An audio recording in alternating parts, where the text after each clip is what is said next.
Hello, hello, and welcome to part 4 of Mamiya. I was sitting here kind of watching the main screen, and I realized that, that character, the gender fluid one is chilling in the corner of the screen now. Probably because we finished their ending or something. But yeah, so now they're here. So I'm assuming, like, every time we complete an ending of a character, their picture shows up on the main screen, which I think is pretty fun. But yeah, not load? What is this? Okay, I don't think we needed to, let's see, I think it's restart, and then downfall, and then gotta pick one. Oh, Suo. That was his, no, Toho, Minato, that was the other one. Okay, which ending should we do? Last time, we did Toho's ending, and they were struggling with their gender identity, and were actually the maid that Natsume, our main character, was in love with the entire time, and also they were the maid that Marichka was hanging out with in their original story. So just all of the drama. So I'm assuming to progress onto here, like onto the next section, we have to do all of their endings, probably successfully, so we don't like fuck it up. But yeah, I'm really excited to keep going on this game, and I feel like I should do some sort of vocal warm up, like la or red leather, yellow leather, red leather, yellow leather. Sally sells seashells by the seashore. Just all the tongue twisters, so I can get them out of the way really early. Okay. I like Rio with his like murder one, or Marichka, who was sad and alone and died in the snow, or Suo, who's like got this weird complex about being perfect, and or not perfect, but like being the main character and having a unique story. I'm so indecisive. Let's go with Marichka. I like Marichka. I chose to observe Marichka Haruki. Soon after I began looking for him, someone called me from behind. Hey there, Natsume. Marichka Haruki, what do you want? Come with me. You're not a student, are you? Of course not. I was feeling nervous, but went with him anyway. I couldn't ignore a chance to get on good terms with him again. It's such a pain, you know. I mean, you got any idea what it's like to hang out with a bunch of kids who couldn't recognize a good time if it bit them in the ass? I think I know what you mean. You feel the same, don't you? I mean, you gotta watch over some brats because of something Natsume said before he croaked. Not at all. They're all good kids. I'm happy to be in their company. I was being honest there. Getting to be with them again was already blessing enough. Marichka Haruki opened his eyes wide, then looked away and downed his glass. Let's gamble. I feel like I'm doing his voice wrong. Hydrate. I gave him a surprised look. Gamble? But that's...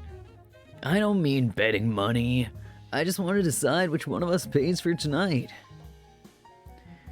See the darts over there? Wow, I'm fucking his voice so bad. He pointed at a row of dartboards with various people playing on them. This was a so-called dance bar. Ooh, I've heard of those from Persona 5 Royal. But I've never played darts before. I'll hold back. Wanna go? Or not? His provocative yet strangely alluring tone made it difficult to refuse him. Not bad for a first-timer.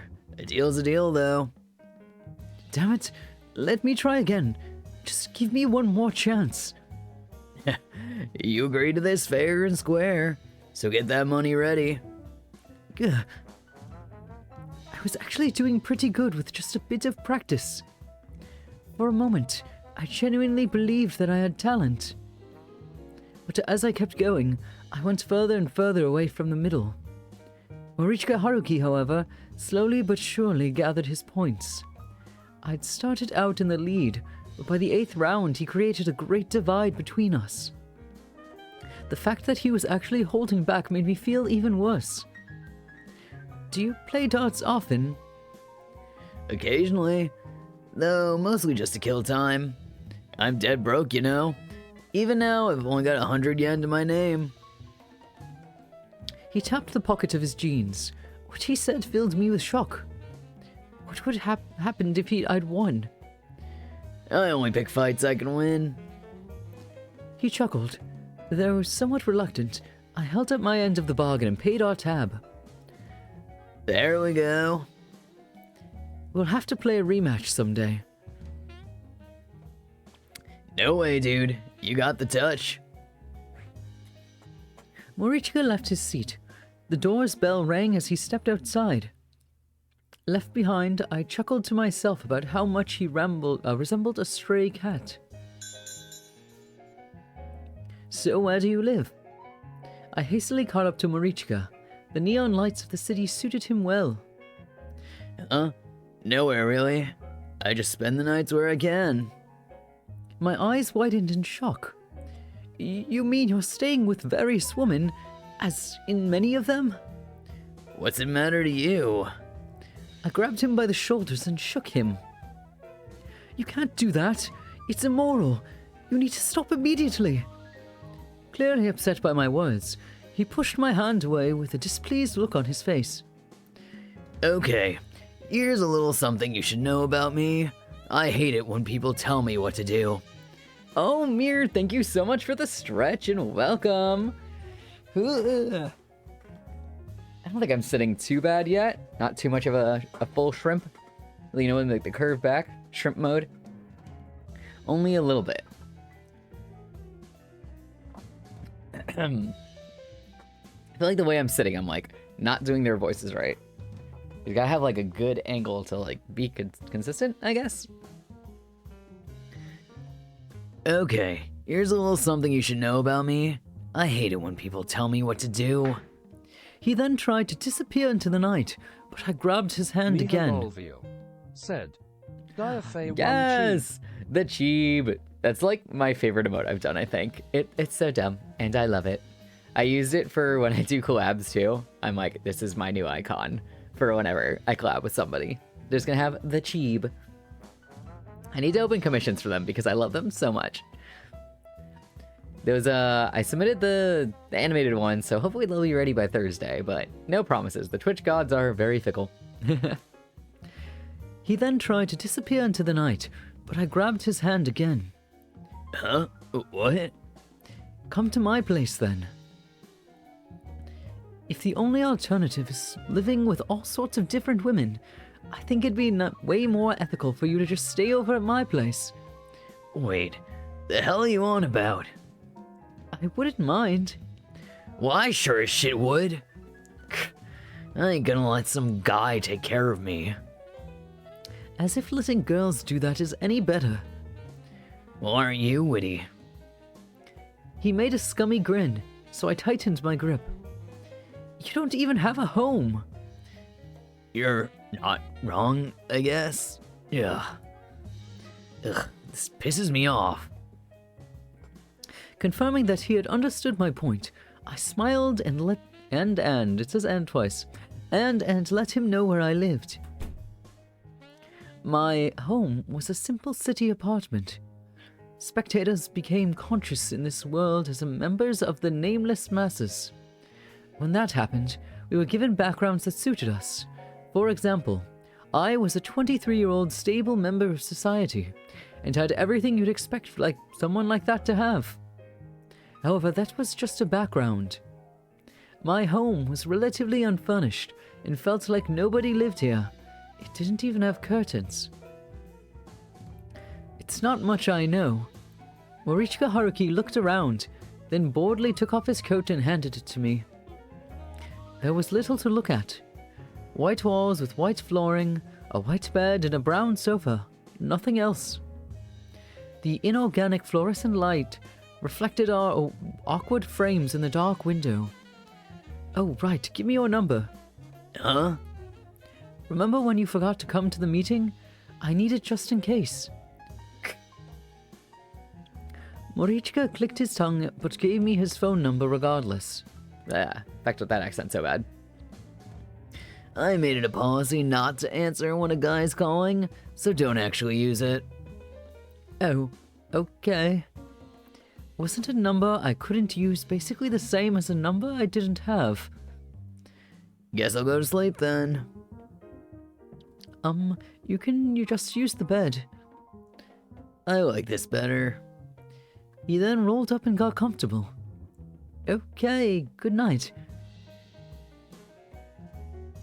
I turned off the light, but Morichka Haruki continued doing something on his phone for a while. He just uses their full names all the time. Morichka Haruki, Morichka Haruki. It felt as though he didn't want me to see his sleeping face. As if to prove just that, Morichka Haruki disappeared with the first light. He was a man who did whatever he wanted. He hated staying in the same places and interacting with the same people. One day he would smile as if we were close, only to disappear the next morning. He was much like the brand cigarettes he smoked. He would attract you with the fragrance, then vanish with the wind below when the wind blew. Ugh. Eat your breakfast. Did you come here just to say that? His eyes told me to just leave if that was the case. It shook me a bit, giving him time to walk away. I mean, didn't we go to mass together? He was such a reliable young man back then.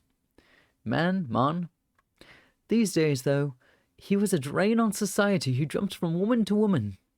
We were also roughly the same age now. Life's full of mysteries, I guess. I chuckled at the irony of it all. Good morning, Morichka Haruki. The hell you following me around for, dude? Well, for one, I've no friends. I'm impressed you can say that so proudly. So with this in mind, I was thinking of getting closer to you. He stuck out his palm in front of my eyes. And threw a hand chop at me. Go bother those 3 high school students then. You'll have a better time with your fellow brats. He took out a cigarette and a lighter and began to smoke. I'm worried about you. Hey, give that back. You're already coughing way too often. You don't have to force yourself to smoke. Give that back. The very air around us changed. All right. You enjoy your tobacco. I won't say anything about it anymore. The moment I said that, he dashed toward the distant parking lot. Mori? He quickly put on his helmet, sat on the bike, and drove off somewhere. Magic said, all these cuties coming on when I have a headache and need to get off sea. Oh, I'm sorry, Moonflower, that you have a headache.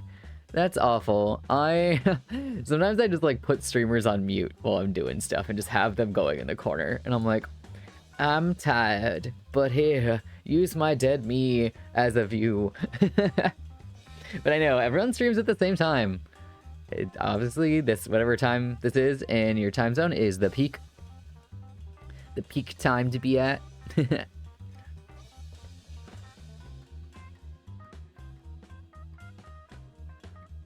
Moonflower Magic said, I did my nails, but I think the fumes gave me head ouchies. Oh no!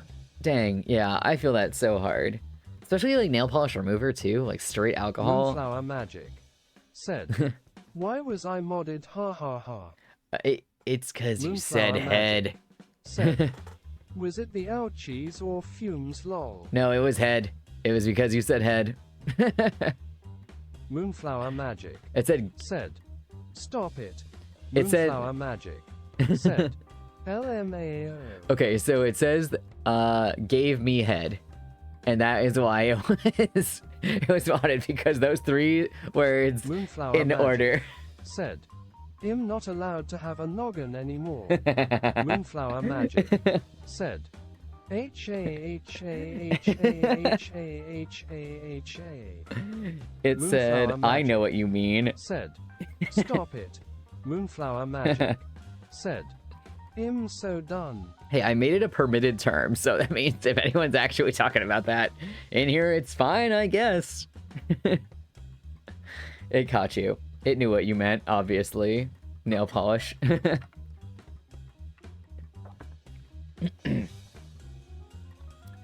And drove off somewhere. Left by myself, I simply stood there and gazed after him in utter shock. He ran away. I quickly snapped out of it, though. He'd come back here tomorrow. I was sure of it. He had nothing better to do anyway. He's still not Moonflower here. Magic said, bless you for doing this story streams. Moonflower Magic said, it tires my voice. Hey, I have fun with it. I don't know, it's like part of the reason I got into VTubing was to do more voice acting-y things. Moonflower So Magic I am said, having fun. your voices are so good. Oh, thank you. So actually, for this character, the main character, he was only in the first act for 10 seconds. So I was like, oh, random guy, I'll give him a British accent. And now I'm stuck with it since I gave him one in that 10 seconds he was in the first act. And I'm like, motherfucking God, why did I have to give him an elaborate voice when everyone else had normal ones? And he talks the most now. We're just here suffering with my vaguely, I call it Thor British, like Asgardian accent. Vaguely British. Moonflower Magic said, oh snap, I didn't realize it reads my messages. Moonflower Magic said, H-A-H-A-H-A. Oh, my talk to speech man? Yeah, he's funny.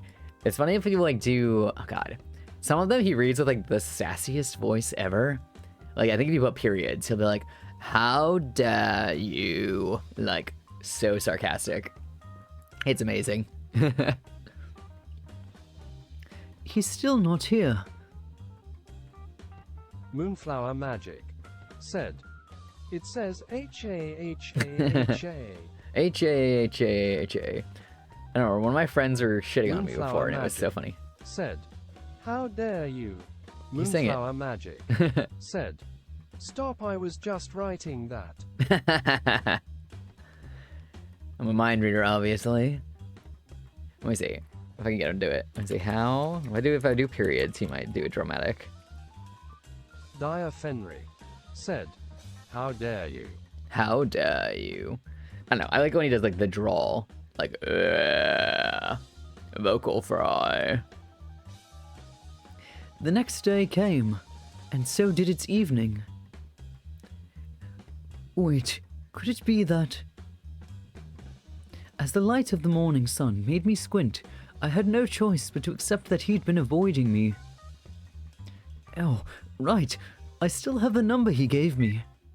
Hello, oh my God, Morishika Haru. Hello? I'm sorry. Oh, this is a random person. I'm sorry, sir, but we only open at 11. Huh? Could you call us back later? Who is this? Oh, we're Share, the pizza place. I entered the call and just stood in place. Morichika Haruki! Morichika Haruki had always lived by his own rules. The only lead I had to find him was the fact that he often picked up women to leech from. If I interacted with various ladies there myself, I could maybe run into those who met Morichika Haruki. Shinjuku. I feel like I read that word. Shinjuku. The metropolis of Tokyo. I made myself comfortable and waited at a place near the border of the residential area in the neon-covered city. Are you okay? I'm so bad at lady voices, I apologize. There was one. Going by her voice, she was used to talking to people. She probably worked in customer service. I slowly raised my head and opened my eyes. Oh, our eyes met. I'm sorry. I happened to fall asleep here. That's okay. Can you stand? Doesn't look like it. I'm feeling a bit weak. Can you lend me a hand? I held onto her hand and faked having trouble getting up. Thank you. There we go. Wanna come over to my place? I accepted her offer with a smile. Here, have some water. Oh man, I fucked her voice. Thank you very much. I had a quick look around the place. It was a self-locking apartment with one room. All in all, fairly standard for a young lady living in the big city. There were tons of plush toys she'd probably won in a crane game. Now that I see you in good lighting, I'm glad that you seem better than I thought. The woman, still holding a cigarette in one hand, made a smile that somehow put me at ease. I promptly explained the situation to her. Haruki, you know him? Bingo. The lady who picked me up, Ayaka, reacted so strongly that the ash fell off the tip of her cigarette. Then tell him I want my money back. I've already wasted enough time trying to constantly remind him. Do you have him in your contacts? Of course I do. He calls me at least once every month. He always calls right when I'm about to delete his number. We just have some scary senses. She was more passionate about my investigation than I had expected. Her grudge against Haruki must have piled up into quite a powerful force. Anyway, I now had his actual number, but... could you do me a favor? I whispered something into her ear, and it immediately made her lips curl into a grin. No problem. I was relieved to see how eager and reliable she seemed. Good night, then. Huh? You're going to sleep? Yes. I see. Well, good night. That night, I slept using my trench coat as a makeshift blanket. What's with him in this trench coat? Like, he has other clothes, I think, maybe? I know this isn't much, but... Next morning I reached into my wallet and took out a few bills as thanks. Huh? You really didn't have to. I actually thought you were broke, so I wasn't really expecting this. As she kept on mumbling, I tilted my head in confusion and offered her the money again. Ayaka, I'm counting on you today. Sure, leave it to me. I still can't believe Haruki actually knows someone sensible. Gotcha. Yeah. Why are you here? And where's the chick I'm supposed to meet? Ayaka had a shift today. There was confusion in his face. He had no idea why I knew Ayaka's name. But then, Morichika Haruki put two and two together. You a little... I responded with a smile. Gizia said, Hi. Hi, Gizia. I know you'll always be here anytime I'm playing Mamiya. The local Mamiya expert. I had Ayaka call Morichika Haruki this noon. Yeah? Haruki! Ayaka, what's up? I wanted to hear your voice again. How are you? Get to the point. There's no fooling you, I see. Actually, I had a fight with my boyfriend the other day and we broke up. So... Say no more. You free tonight? And that's how it went. Ah. Head on head. Oh. Hand on head. He sighed deeply. So where have you been these past few days? Nowhere. I was gonna... Oh my gosh. I cannot do his voice right now. I was gonna go see Ayaka. You figured out the rest. He added. Oh, he added. We then walked around the nighttime streets, barely exchanging any words. I feel like bad shit's gonna go down every time the song starts playing. Or really sad shit. I was basically following after him as he tried to run away, though. The way he walked was rather strange. Ooh. I love this. It was as though he was mixing with the crowd to become a part of it. With him blending in so well, I had to be careful not to lose him. At first I thought he was just used to the city. Nighttime Shinjuku was like his backyard, and these waves of people meant nothing because he trusted this place. However, as I followed him, I realized that wasn't the case. It was the other way around. He trusted no one and nothing. Everyone else was the same in that regard. They prided themselves in being strangers and avoided contact. There was a dense mist cast over the night. Even still, people walked around as if seeking more density. We were welcomed by an air filled with exhaust fumes. I was close enough to touch him, and yet he continued wandering in complete and utter solitude. Also, I just love his piercing so much. Like, it makes me want to get more. I'm like, I need more ear holes. He continued wandering in complete and utter solitude. For a brief moment, Morichika Haruki turned my way. His refined amethyst eyes bored into me for less than a heartbeat. However, their beauty was soon hidden from view the moment he looked away. I could somewhat understand how he felt. At their core, people were all essentially alone. We were surrounded by all this air, yet we gasped for more. Morichika Haruki stopped for a moment to light a cigarette. I watched him do it, but said nothing. A trail of white smoke billowed up into the night sky, overlooking the tainted metropolis. In this town, the stars just didn't have the same shine they did elsewhere. Hey, what do you want to do to me? Smoke danced within the darkness. Those words and the fire behind them made Mamiya come to my mind. I didn't want him to die. I wanted him to find happiness. I feel like I just want to know you. Oh, man. I want you to find happiness sounds sappy. Say I want to know you. I just want to know you. Because of Natsume?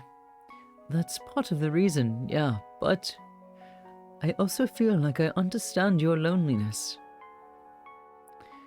Morichika Haruki fell silent. The air coming from a nearby vent was quite unpleasant. There's no way you can. Loneliness ain't something others can just understand. The words he so bitterly spat at me. Maybe so.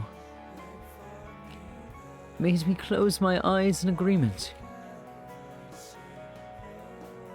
Alright, let's drink. Huh? It's on me. Walking shoulder to shoulder, we stumbled into a local bar. Morichika Haruki made an annoyed scowl. Does he not like drinking? He goes to, like, pachinko parlors all the time. Morichika Haruki, check this out. The hell? Yeah! What the fuck? What is that? Jamila. What are you, 10? I haven't seen that in forever. Oh, I was gonna say, they're drunk as hell. They're all blushy. Our walking was unsteady. We laughed, we cried, and we drank ourselves under the table. I hadn't had this much booze in, well, ever. With this adult body, though, it thankfully didn't cause much of an issue. Still drunk, we were walking around Tokyo. Ah! Ow! Hey, get up. Lend me a hand. You little... Yeah. We pushed each other around and kept falling and getting bruised, but we laughed it off regardless. Ow! Oh, man, that sounded not right, voice. I looked at my wrist. It was covered in bruises. Through the place where it was cut, I could see even deeper in. You wouldn't often get wounds like this as an adult. Every last piece of gravel stuck to the wound was like a precious jewel in my eyes. I ended up carefully picking off each of them one by one. Cigarettes, huh? Huh? You always smoke them. Want one? Here you go. Whoa, you never smoked before? This is awful. Why would you do this to yourself? Not sure. It's a habit. I don't get why you want to smoke. You're only shortening your own lifespan. Who cares? I'm about to kick the bucket anyway. What? I said I'm about to die. So who gives a shit if I smoke or not? Is he sick? Is that why he has a nurse? Before I realized it, I punched him. My fist sank into his left cheek. I felt his scrawny skin on my knuckles. A loud sound followed, and he rolled into a nearby back alley. You piece of... Marichika Haruki got back on his feet and grabbed me by the collar. He then dragged me and punched me in the right cheek. Ugh. His silver ring made a metallic sound. I felt the pain in my teeth. You little... You think you're something just 'cause we chilled, huh? I grabbed him and pushed him against the cold asphalt. We rolled around on the ground, trying to constantly gain the upper hand on each other. Shut up! You're the one that's wrong. Don't fucking order me around. I'm not going to stop punching you until you admit that you're wrong. Fine, bring it on, asshole. Exactly how much time had passed since then?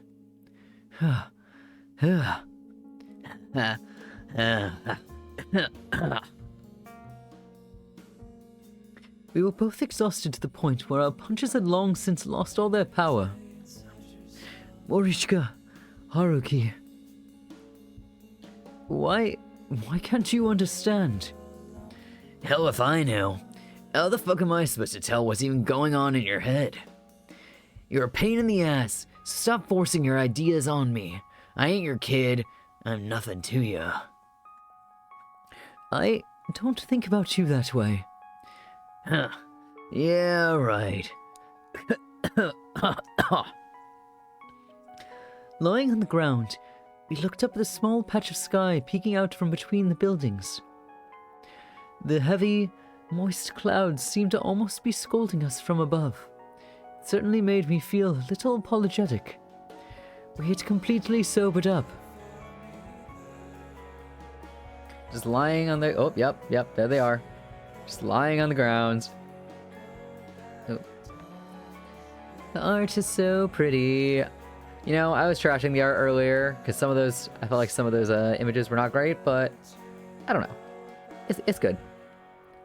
Maybe they got really, really good suddenly.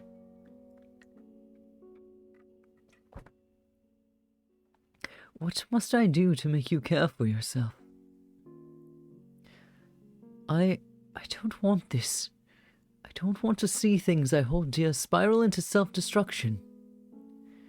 And I certainly don't want them to whittle away and disappear. Aren't you being a little selfish there? It's my body, you know. Let me do with it, do what I want with it, will ya? Gizia said, "Yeah, I think you can tell which ones were done first and the artist's progress over time." Gizia said, "I love them all TBH." They're good. It feels like, you know what I mean? Like when you start reading like D-Ray Man or something, you can see the artist just get better as the series goes on. I mean, it's fun. That's why I was shocked that they were all the same artist, because I was like, this one's weird. I'm like, this one's gorgeous. What the hell?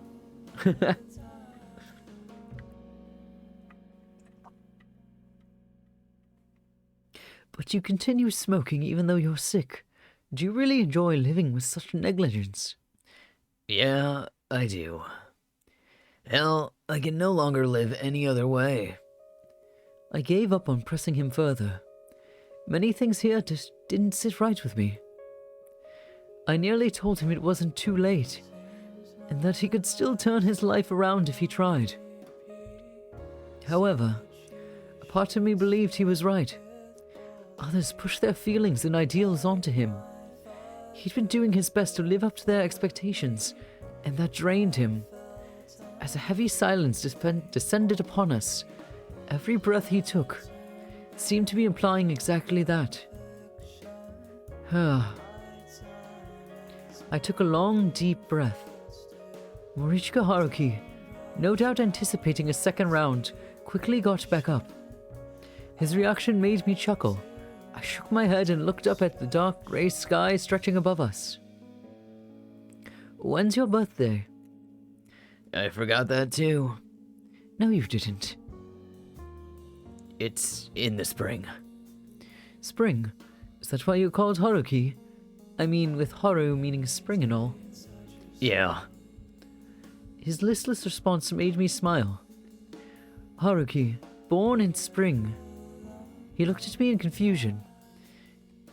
And since Natsu means summer, I'm guessing that makes you summer-born Natsume, huh? Oh no, I was actually born during winter. Natsume born in winter. Yep, that's me. The winter-born Natsume, waiting for the day he would see summer. This sounds very romantic. All of his like endings with people sound very homo. I heaved a sigh. The cold had already vanished. Gizia said, they are it. Good. I like it that way. Give me the gay. I can't wait for spring to arrive. You should celebrate your birthday when it does. Let's buy a cake and eat it with the others. I'm sure it'll be fun. We could get one now, you know. Huh? You said you were born in winter, so why not buy a cake now? I guess that would make sense. Natsume, when's your actual birthday? Is it today? Still, I'd like you to live way past 30. You're still on that? You see, I have a little dream. To reach my 40s with my friends and go mountain climbing on a day off. It sounds like the start of a horror movie. I want to make sure it comes true. Whatever, dude. Shh. Cut the inside of my mouth. My birthday, huh? Right. It was in the spring, wasn't it? Haruki, What? do you really think that you have what it takes to understand others? Do you truly believe you can escape your loneliness? Shut up. Don't get your hopes up. When you open your heart, your deepest, most vulnerable parts will quickly be betrayed. Just shut the hell up already. I'm sick of listening to you. Morichika Haruki seemed to have given up on me after the day we fought. I'd given up on him too. The distance between us was neither great nor short, which seemed to suit us well. He was still smoking his cigarettes, while I was still following him around. That was all there was to it. I looked at his fingers holding the cigarette, occasionally tapping off the ash. They were white and ebony. The silver ring that was the most glaring feature. Ooh, I'm so burpy. Oh, there was a red mark on one of them.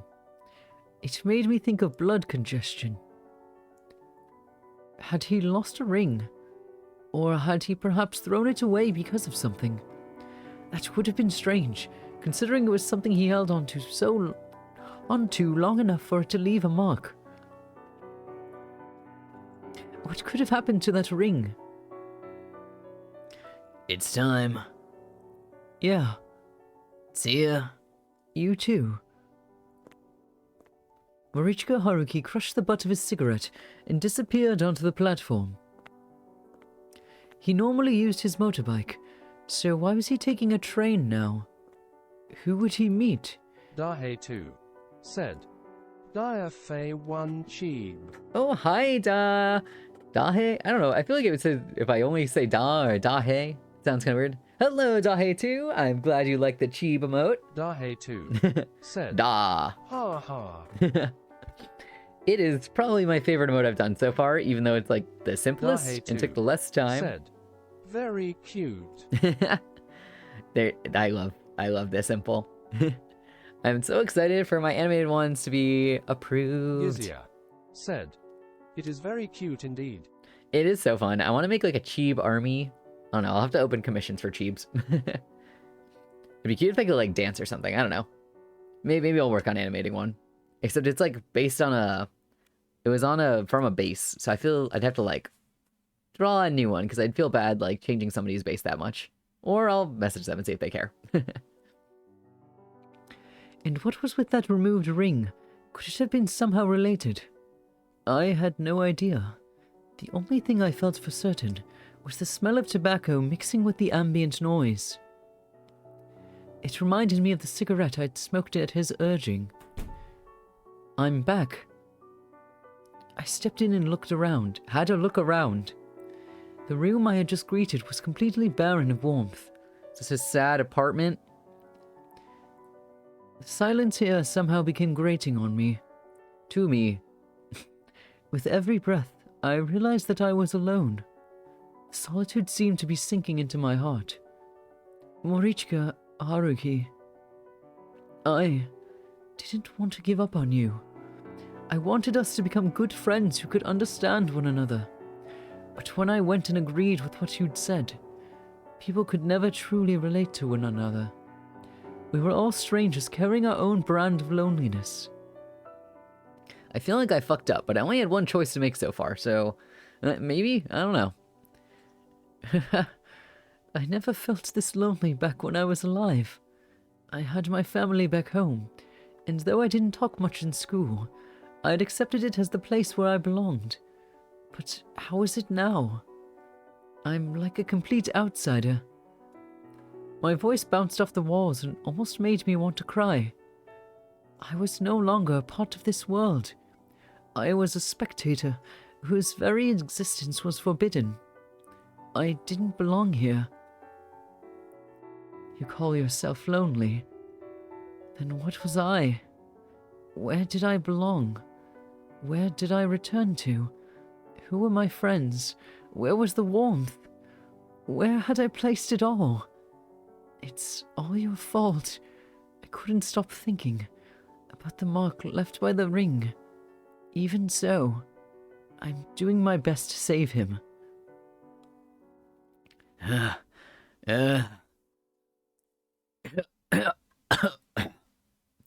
Haruki, Shut up. relax, Haruki. Don't you fucking show yourself to me. It's okay, you're not alone. Everything will be all right. Just call me by my name. Please. Mamiya. Yes, good. I'm Mamiya. And I'll always be here for you. So, how exactly did he become like that? You mean Haruki? You don't know anything, huh? And do you? Well, he's a liar, that's for sure. I wouldn't believe every word he says. But I do feel sorry for him. It's enough to set off my motherly instincts and hook hopeless women like me. Come on, Ayaka. You're not hopeless. God, if only I fell in love with a guy like you, I'd have become so happy. Let's have a couple drinks together. Wait, Natsume, you smoke? Oh, you mean this? It started recently. Needed something in my mouth. Ooh. I mean, I don't think it'll affect him since he's like not real or a ghost or whatever fake body situation he has going on, so he's probably fine doing fucked up shit. I don't know anything about Morichika Haruki. I remember the gentle light of the church. He was a little bashful, but treated me with kindness when I was still a boy. Give me backstory. Oh, it's you. Huh? You're the one who sings off rhythm. Yes. Oh, should I do like a kitty voice because he's a boy? I will try my best. Yes, I was looking at the sheet again, but didn't really understand it. Oh my god, sounds really cursed. Are you practicing? Yes, I want to be better at singing. He sounds creepy. I feel like I'm putting too much force into it. He's like, I want to be better at singing. It's me. Aren't you diligent? And just like that, as the cross necklace dangled on his neck, he went and helped me practice. He was such a normal, commendable young man back then. So why did he end up like that? What happened to him between then and now? You could sing hymns, right? That's why you... Hey, can you teach me how to sing them too? I don't remember any. But you sang at Natsume's funeral. I forgot that too. Why are you so opposed to turning your life around? I closed the distance between us. Are you this fond of being a self-destructive loner? I don't need to listen to your bullshit. You do. If I don't stop you here, you'll end up getting taken by Mamiya. I grabbed him by his clothes, as though to keep him bound. Let me go. Don't pretend like it's easier to live alone, or that you just want to avoid getting chained down. I said, let me go. You're just incapable of loving others. At that moment, he bent forward. He seemed to reach for his boots. Suddenly a knife appeared between his fingers. How long it had been there? The blade shone like a midwinter moon. Its faint glimmer made me gasp. Ah! I'll kill ya. I know you can't do that. Just leave me the hell alone. Went kinda high there, but it's okay. He charged at me, but was so full of openings I could make him drop the knife by simply landing a chop on his wrist. Ugh! Before he could pick the knife back up, I kicked it aside. It slid far away with a metallic hiss. You son of a... Not giving him a chance to get up, I stepped on his hand. Ugh! Ah, ah. Get the hell off of me. I stepped harder. He moaned and eventually gave up on struggling. You're just running away. From me, from others, even from yourself. And you're only doing it because you're scared of being hurt. I want to understand you, and I tried to think the way you do. But I felt like I was about to be consumed by your loneliness. I nearly vomited from the welling anxiety within me. Why would you choose to be in such a dark place? Get your foot off me. Why aren't you seeking warmth? Get it off. What happened in your past to make you like this? The thin layer of snow was melting. The crescent knife on the open asphalt was losing its glimmer.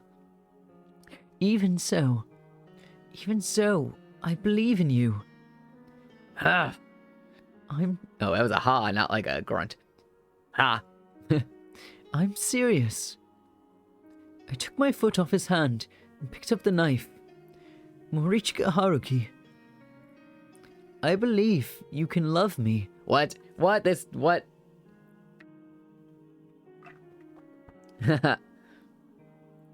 Gizia said, "Gay." Exactly. Although the amount of times it's tried to mod people saying gay, I'm like, I say gay all the time. Auto mod, let people say gay. There was a whole rule about this, I think. I believe you can love me. I held the knife in reverse. He's gonna stab himself? I believe it with all my heart, and forced it into my own abdomen. Oh shit!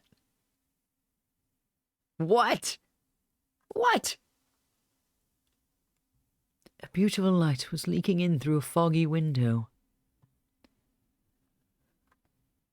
Morichika Haruki squinted as the light fell upon him. His side profile carried a certain sinfulness, like kissing thorns under a divine light. Ugh. My groan made Morichika Haruki stop reading. He knows how to read? What is this place? Oh my god, he's not wearing the freaking thing. He's not wearing the trench coat. It's a miracle. It was like when he was wearing that button down, that suit earlier. In the other one. I can't remember anyone's names ever. An abandoned building. No one's using it, so it's where I spend some of my nights. I see. For a second, I thought I was in heaven. Don't be ridiculous. It was indeed an abandoned building.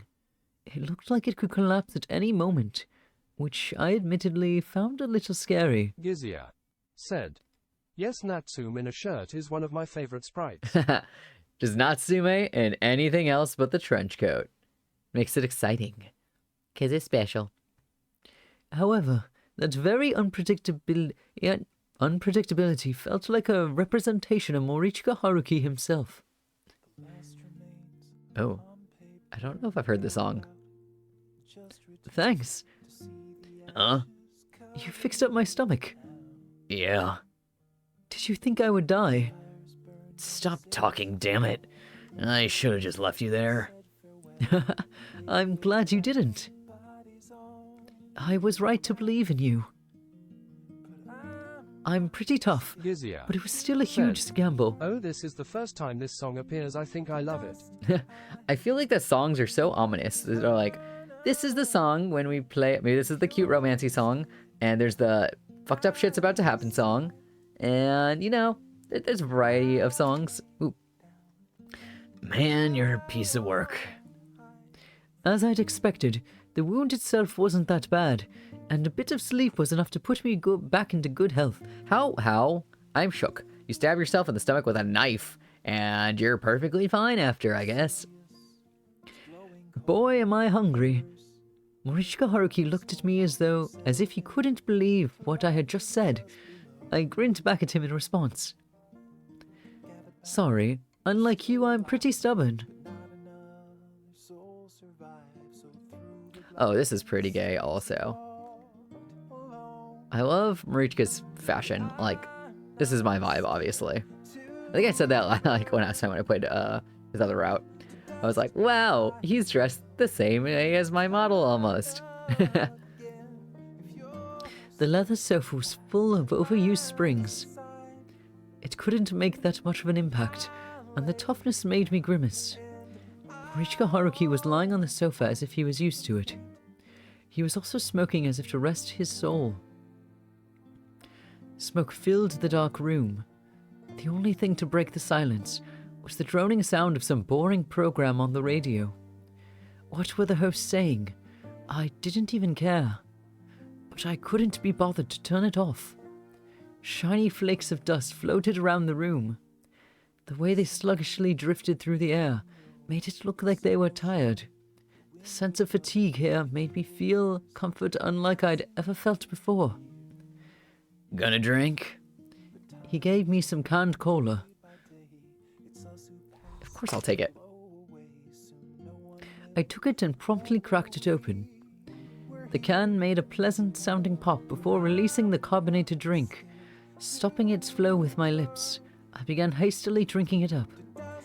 The particular atmosphere of this abandoned building, it being wintertime, and the cold cola, combined to hit me like few things could. Once I'd finished my first sip, I looked to the side for no reason at all. There I saw the face of a talented, beautiful young man. Was the future bright or clouded in darkness? It no longer mattered to me. All that mattered now was the present. As long as I enjoyed the present, I felt like I didn't need to worry about anything. This must have been what Morichika Haruki had learned long ago. Hey, stop that. We played around, drank some cola, then collapsed on the tough plain sofa. There was no need for words. Heh. I brought my face close and smiled. Only we could hear each other's laughter. Ah.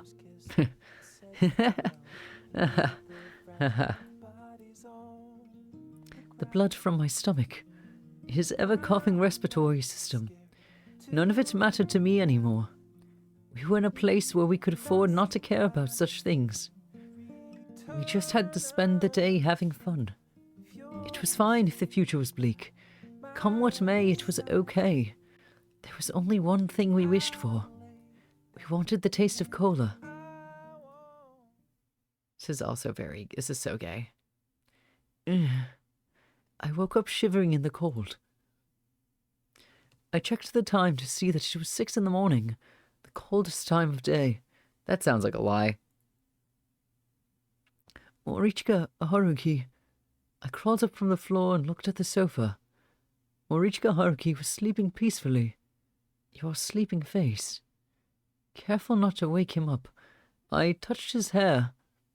It's my first time seeing it. I saw Gizia his eyelids said, quiver. I think this route is one of the gayest. Yeah, even worse than oh my god, why can I not remember anyone's name? When we went on that date last time to the thing with the person. You know, our non-binary icon. Oh my god, why can't I remember their name? Gizia said, Minato, yeah, yes. with Mina. Minato, yes. Minato, yes. Jesus. I feel like I need a guide. I can't remember anyone's names legitimately ever. I got Suo and something starts with a T for the angry one. I don't remember his name. It starts with a T though, I think. Or I'm fully wrong and it doesn't at all. Takumi or something like that. I don't know. And Marichka. That's the characters. Gizia said, Mao. It's I know vaguely. There's the non-binary gender icon, Angie boy with fucked up family, Suo, who the tall one, and then Marichka, the other Angie one. I mean, I guess he's not Angie. He's just kind of meh. I saw his eyelids quiver. Hey, look. Speak of the devil. Is it just me, or have you been smelling like tobacco as of late? Oh, really? Wait, do you actually smoke? It's just a secondary smoke. Stop lying, dumbass. You're actually right, Toho. Guy started smoking recently, so feel free to be disillusioned with him. Hey, don't say that. Besides, I'm not an addict or anything. I only smoke every now and then, not all the time. Oh, you're enjoying it in moderation. That's so mature. Whoa, hold up a sec. That's not how you reacted to my smoking.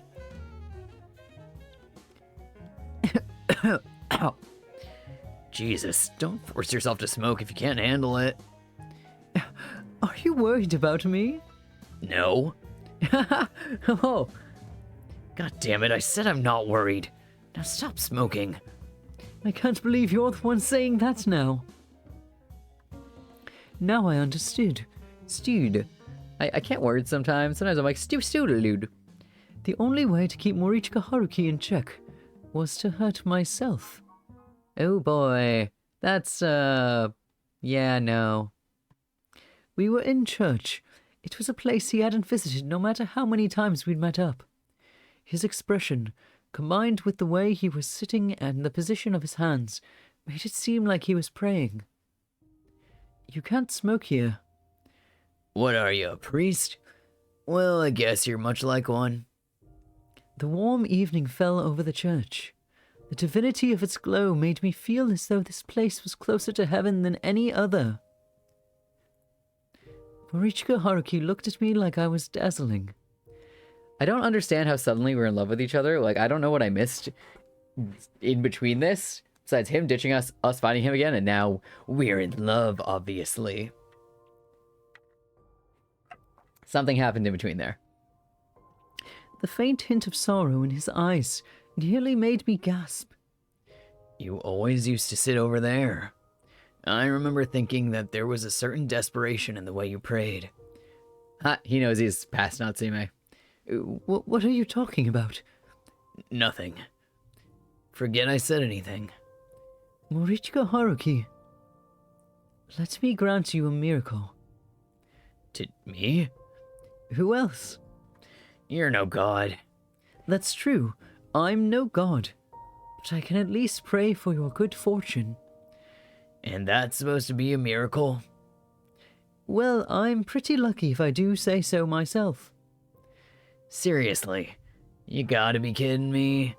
That's so not the impression I'm getting from you. But I did meet you. And what's that if not a miracle? You're so embarrassing. I guess I am. Sorry. Pouting his lips, Morichika Haruki fell silent.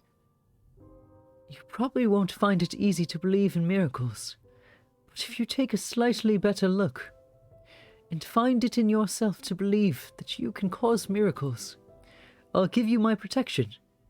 If I can believe in myself. Morichika reached into his coat pocket and took out a silver cross necklace.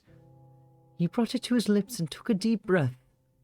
At times, his closed eyes occasionally opened.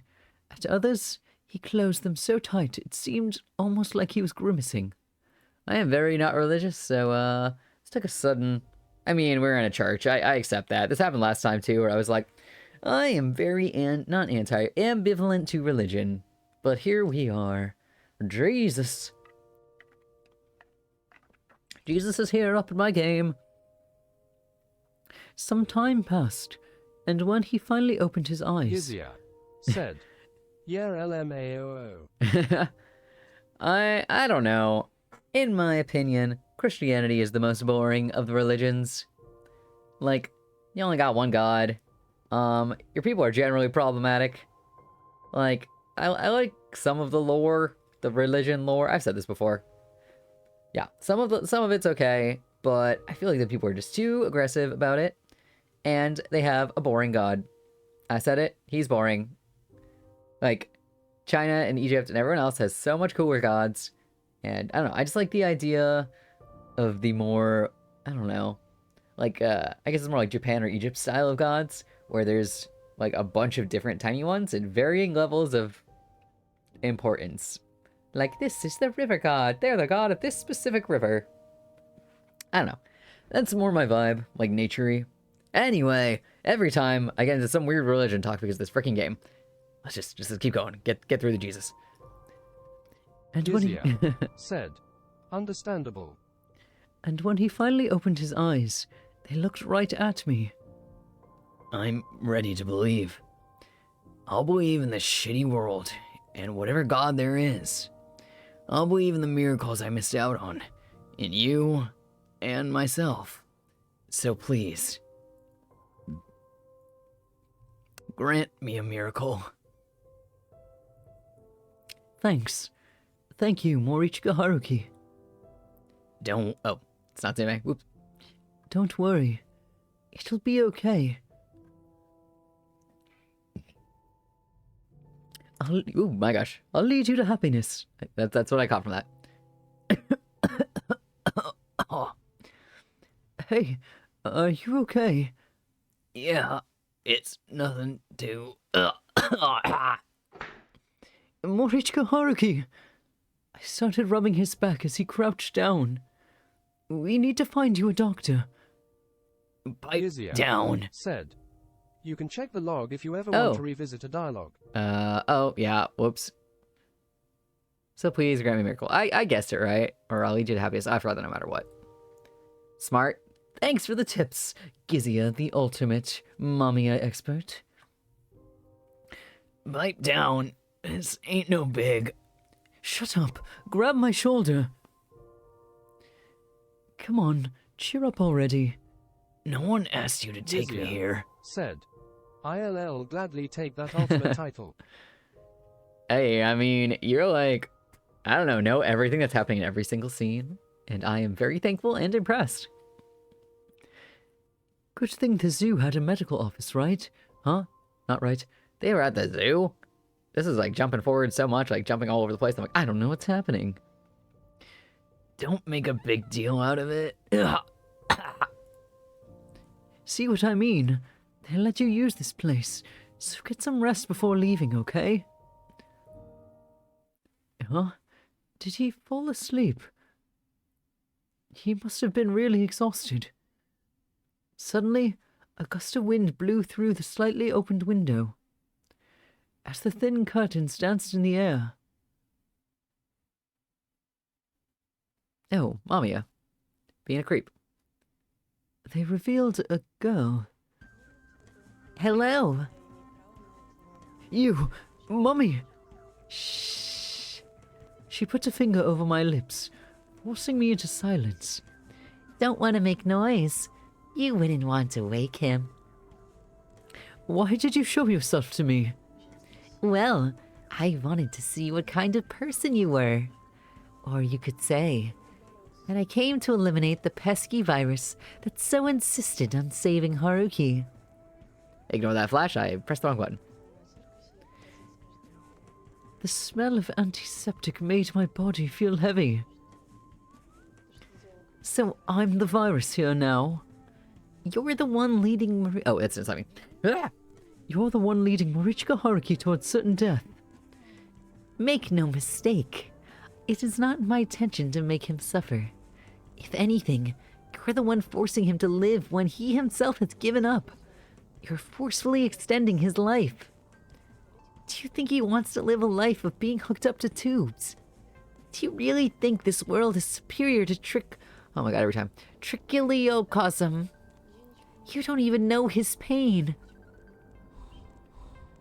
Oh man, can I save here? Is it gonna let me save at this choice? I'll save over this one. I'll say don't say something so cruel. Don't say something so cruel. Oh, is it though? Her acting so nonchalant made me grind my teeth. What about you? Do you realize how hard he's trying to live? There are problems that make his life a burden, yet he does his best to reach a compromise with this world. Can't you see it? Are you really going to render his struggles meaningless? There's something wrong with a world where one has to struggle. I don't really want him to struggle. After all, he's already done more than enough. Even so, if he dies, it's all over. Haha, that boy is very good at bringing himself closer to death. Are you going to deny him his way of life? I will live the way he does. Fucked up. I will live the way he does. The way he does? You have no flesh, and you look like a child. It's something you can't do.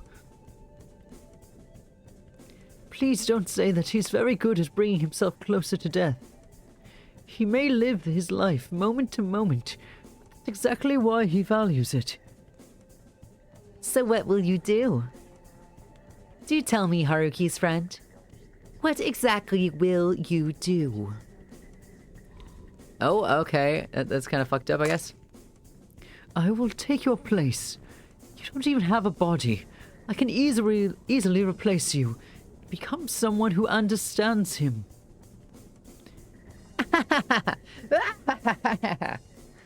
She sounded a high-pitched... Oh, I did not go. I can't do high pitched. She sounded a high-pitched laugh. I felt like I was listening to a broken toy. You are welcome to try. The strong breeze made me close my eyes. I could feel the light shining over my eyelids. And when I opened them, Morichika Haruki was nowhere in sight. Morichika Haruki? Haruki, I'm not sure. He didn't come to me. I see. Thank you. Where are you? I spent all day running around Shinjuku, and by the time I found him, it was well into the morning hours. The early morning sun seemed to burn my eyes. Ah, I looked down at him, barely breathing. He was like a tattered piece of cloth. Don't you have anything to say? get me a cig. Just get me a cig. I took a cigarette and a lighter out of my pocket. Oh, your boyfriend's dying. and smoked it to myself. Hey, It had begun to snow. The first light of morning illuminated us both. The snowflakes danced in the wind, taking the scent of tobacco with them. hey. Stop fucking smoking. It doesn't suit you, damn it. And whose fault do you think that is? Huh? You. You're the one who got me into it. The smoke stung my eyes. The morning light shone cruelly over Morichika Haruki's emotionless face. It's all your fault. Are you an idiot? I already know what's going on in your head. Don't try to disappear just to avoid feeling loss. You know how painful it is, so why do you force it on others? I mean, I... There was a plastic bag next to him. That was odd. He rarely had things with him. Had he actually bought something? What's this? Open it. I opened the plastic box in the bag. There was a messy mix of fresh cream and something sponge-like inside. What's this? A cake. I was puzzled. This was so unlike him. Are you trying to quit smoking by switching over to sweets? It's for your birthday, dumbass. His words shocked me like nothing else. He remembered it. You should look after yourself too. I was at a loss for words. Before I knew it, it had become dark. And enough snow had fallen for Tokyo to be blanketed in white.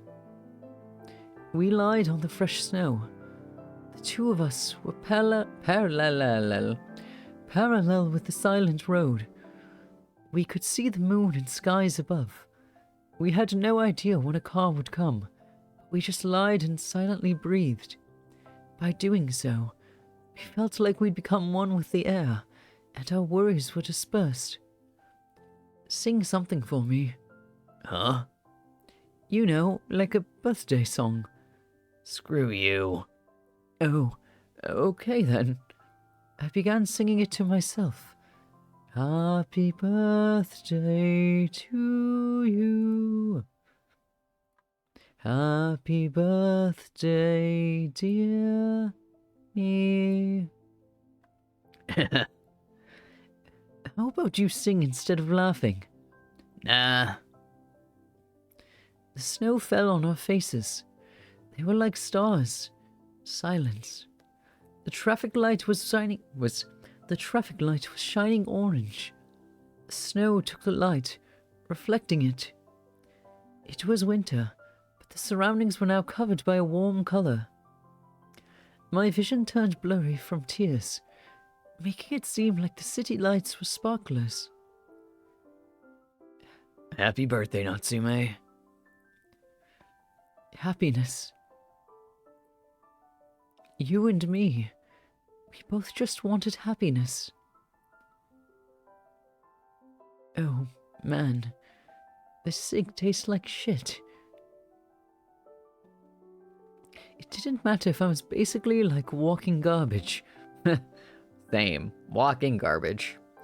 I just wanted to sleep. Within the stagnant air, free of any kind of thrill. I didn't care if this turned me to dust. I didn't care if I couldn't get up. I just wanted to sleep without the fear of death. Oh, we did it. Oh my gosh. I'm shook. Also, I'm shocked that the notification came up on the stream screen. Gizia said, congrats. I thought I fucked it up when we were just gonna die and freeze to death. I also have no idea what was going on for most of that. Like, I was jumping around so hard. I'm like, what is his illness? Nothing was described. Suddenly we're in love, and now we're outside, and now stuff is happening. I don't know. Oh, I did not click log. Excuse me. I may not know where your happiness lies, but I don't mind if it's not Gizia with me. said, LMAO, you actually picked the best possible choices. Hey, secretly amazing. It's my skill. I know Marichka very well, obviously. That was very like, Yeah, I love Fenry. He's a great guy. Picks the best choices every time. Just ask me. I know everything, obviously. But I don't mind if it's not with me, as long as you find peace, and can sleep well enough to hear the choirs of angels. Even if you don't need me, at least let me wish you good night.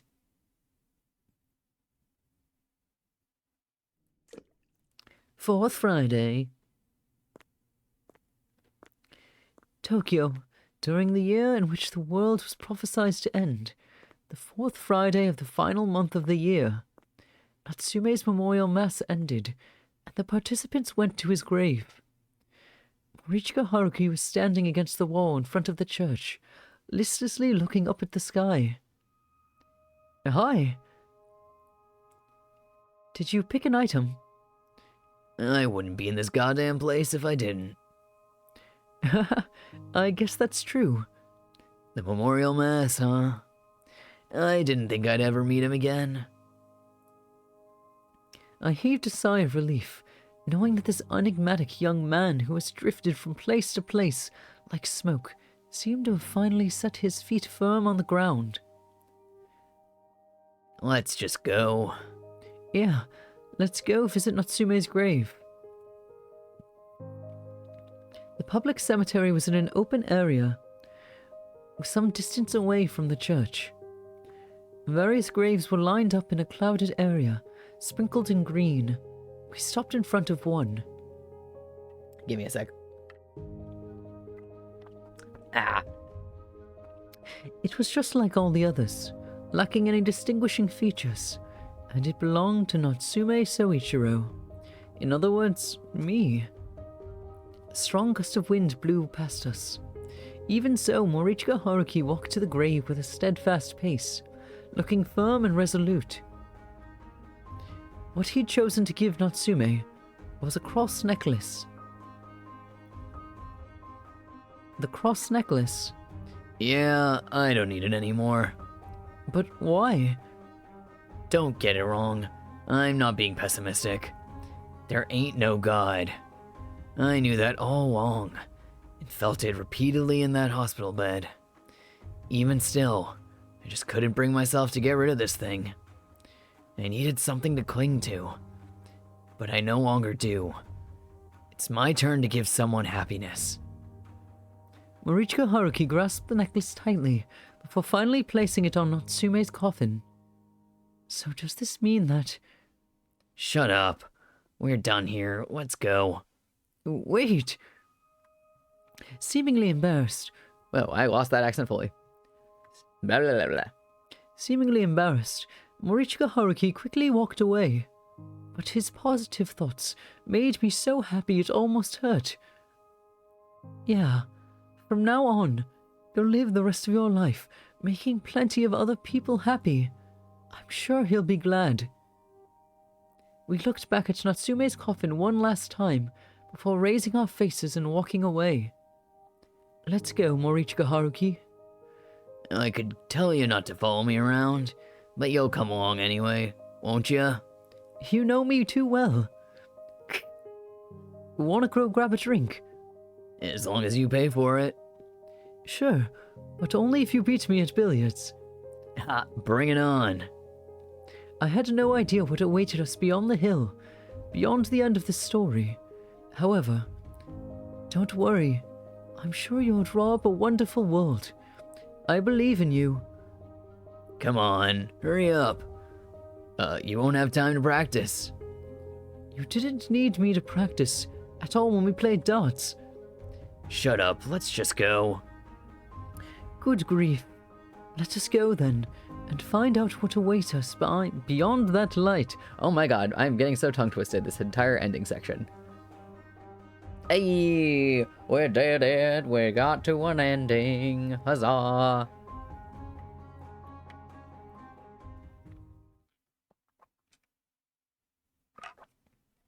Ah, thank you for the stretch redeem, Gizia. Said, Congrats. Ooh, time to unshrimpify. Ugh. I feel like I'm always like hunched over the mic, like whisper, whisper, because it's like lower than me. I don't remember what voice I gave him. I think I just had him have what's his face's voice. Are you sure? Are you absolutely sure this is the kind of ending made your friend happy? Oh wait, no, they gave him a stupid voice, like All right. You may just enjoy bathing in your happiness without knowing the truth, spectator. I like that one better. Oh wait, I want to see if the back screen changed because of the. It did. It did. This is what I saw earlier. I was like, every time I get an ending, the screen adds them to the background. Okay. 2 more in this section. Okay. Oh, Minato. Jesus, why can't I? Oh man, I said his name started with a T. Kikuchi Ryo. Wow, I was so wrong. Rio. Should know he's got the same name as a character from Devilman.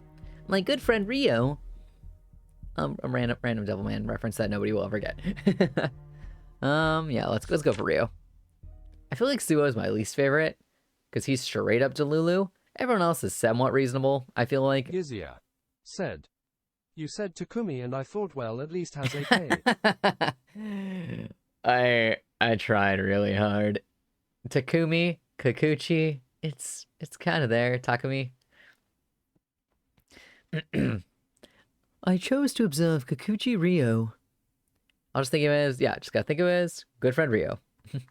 Thus, I began looking around for him, eventually finding myself in an alley. Huh, isn't that him? What's he doing here? I wonder if I can finish. Well, maybe I can finish all the other 2 today. We'll see how long it takes us. Because, I mean, that took like an hour and a half. So maybe if I'm not super sleepy, we can finish Suo's too. What's he doing here? Or if I get really distracted and chat with chat. Just as I was about to call Gizia out. said. I've heard of streamers mispronounce his name as Kokichi so DW. Kakichi. Kikuchi, Kikuchi Rio. Kikuchi. Kakichi. Hey, it's me, Kakichi Rio. Wow. Say it like Sakura from Naruto. Or Sasuke. Wow, I love Sasuke Uchiha. Just gotta yawl it up. Just as I was about to call out, a man standing next to Rio swung his fist at him. Before I even had a chance to yell a warning, he ducked out of the way and delivered a kick that sent the man staggering backwards. Huh? As the man fell, he followed up with an intense elbow strike to his face. I was so dumbfounded that I could do nothing but watch as Kikuchi Rio swept the sand off of him. He took mere seconds to beat up a guy twice his size. Oh my god, I'm so burpy.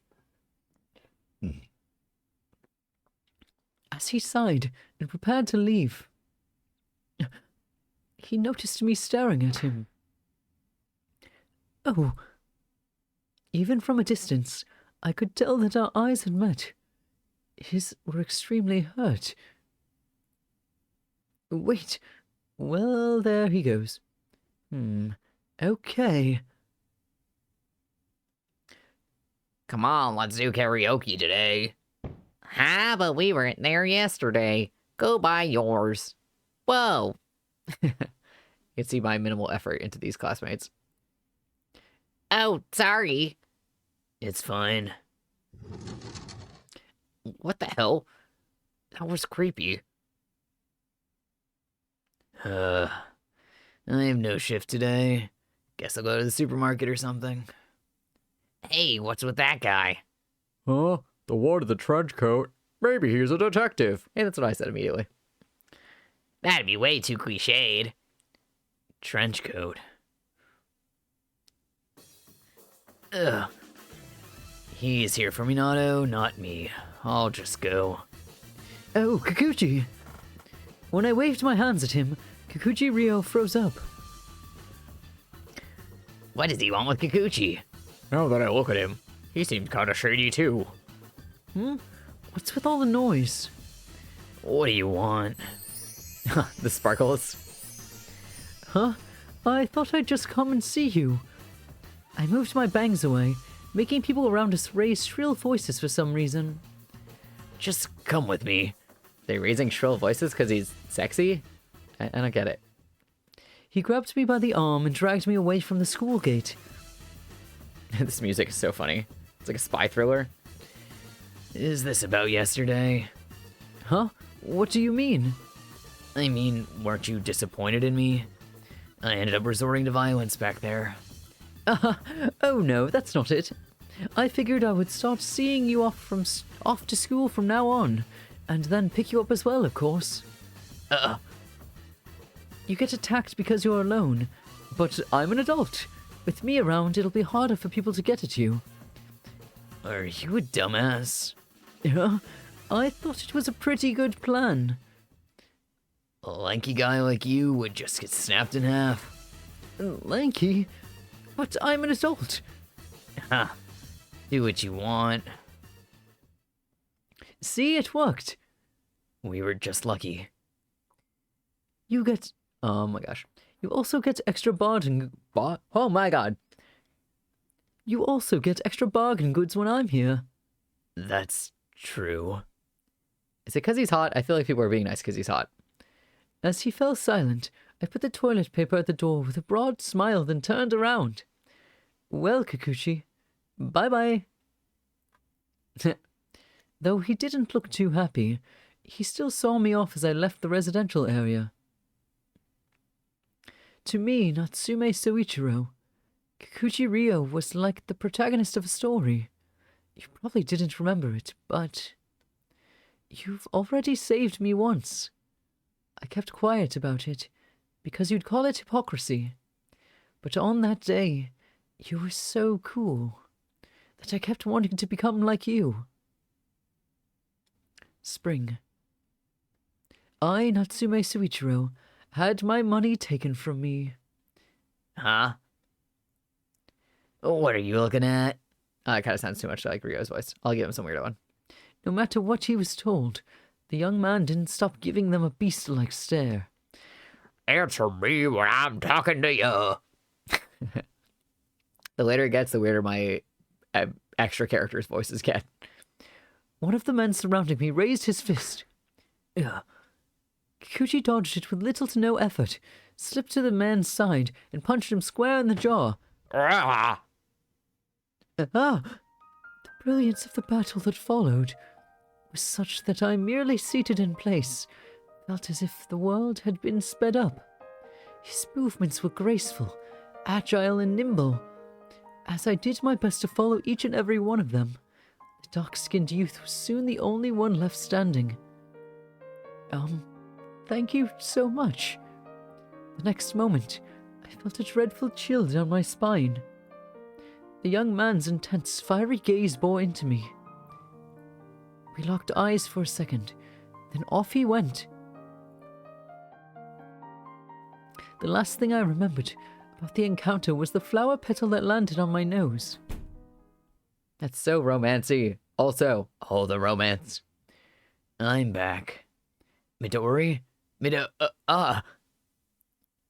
Yuzia Oh. said, yes. just the flower petals flying. He saved him majestically. I mean, he didn't save him. He got his money back that had been stolen. I feel like I gave her the bitchiest voice. You're late, Rio. Do you have any idea how long I've been waiting? I'm back. It's fucked up, Mom. A wound? What happened? He was surprised for a moment, then slipped his hand behind him. Nothing.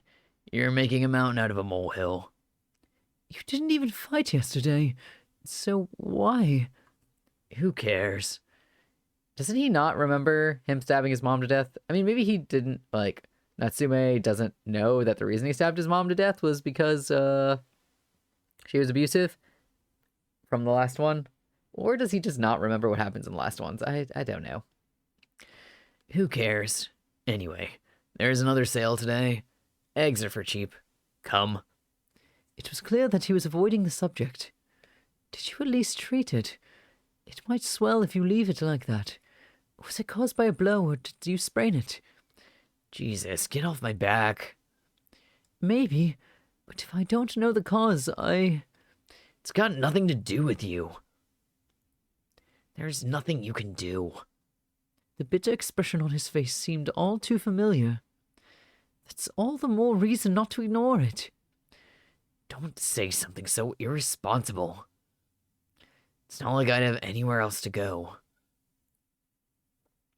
I mean, I could probably get on my own just fine. But what about Midori? How can I support the both of us? Kikuchi Ryo. There you are. I finally found you. We were suddenly faced with the men we avoided yesterday, along with a few others behind them. It ain't like you to run, Kikuchi. There's a certain someone that won't rest until we teach you a lesson, you know. Natsume! Oh, Natsume. His yell jolted me back to reality. Crap, I was left all alone and surrounded. Kikuchi Ryo was experienced enough to know the odds and instantly ran. He was already pretty far away. Feeling like I had to run, I tried to move. But then my vision was distorted. Hey, Natsume. My focus was off. My feet barely supported me. Ryo, run away! Forget about me! I shouted as hard as I could. But before I could finish, someone smacked me in the back of the head and knocked me unconscious. Please, please let Kikuchi Ryo escape. Let him find a path in life where he wouldn't have to resort to the violence he hated so much. It was cold. I woke up to the feeling of droplets touching my cheek. I was still in a daze and could only see the ground.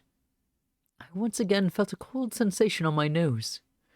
Looking up, I saw a man's hand ahead. There were several other men lying on the ground, and beyond the cold was Kikuchi Ryo, standing all by himself.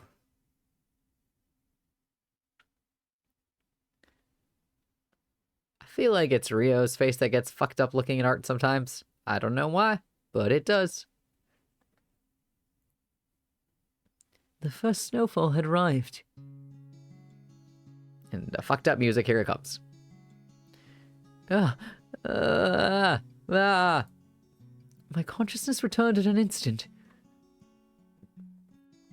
Kikuchi Ryo, hadn't he escaped? The dry, ceaselessly falling snow made the fresh blood look all the more beautiful. Kikuchi Ryo! I called out to him as loudly as I could, and the leopard looked at me from beyond the veil of snow. Natsume, you seem okay. The closer I came, the stronger the scent of iron became. Why? There's blood. Blood. Oh, this? I just cut my head. Don't worry about it. His words didn't reach me. I saw only red. The smell of blood had robbed me of all sense of reason. Hey, you're all pale.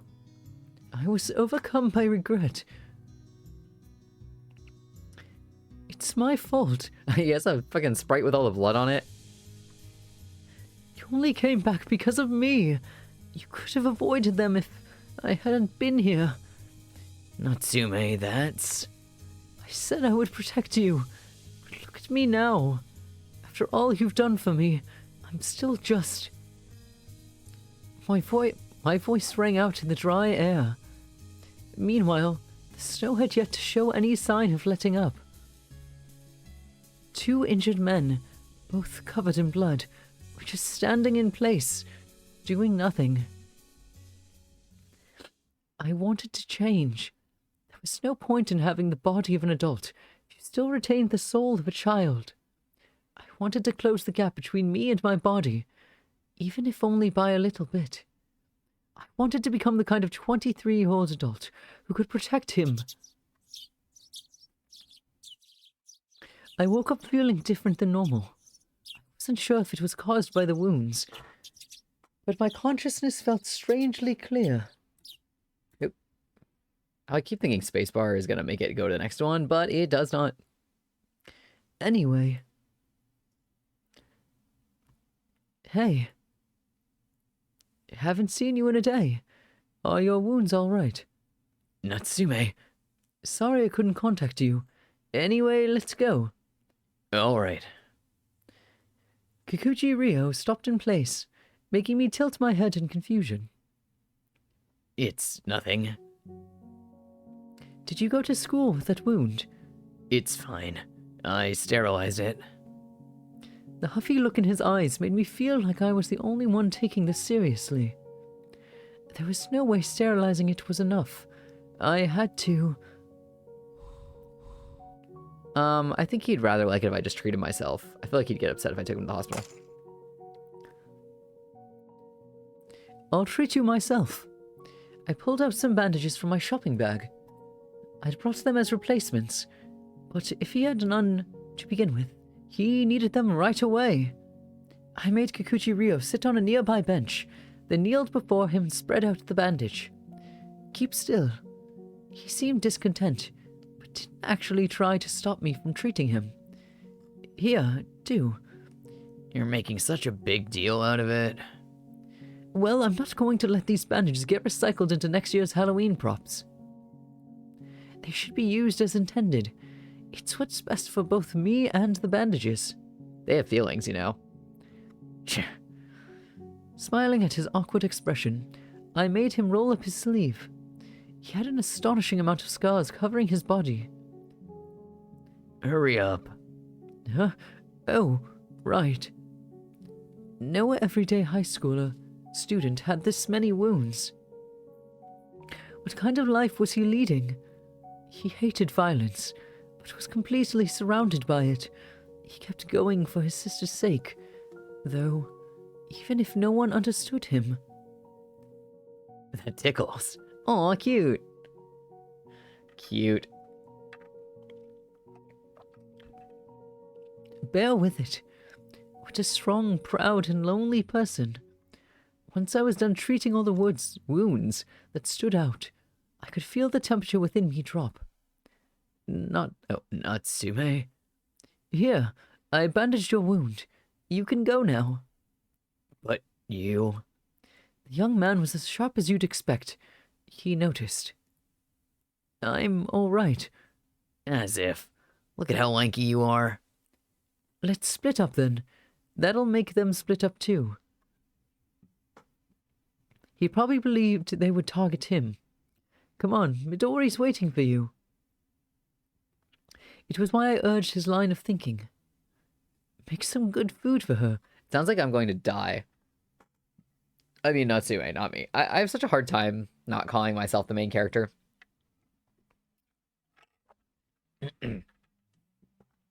Make some good food for her.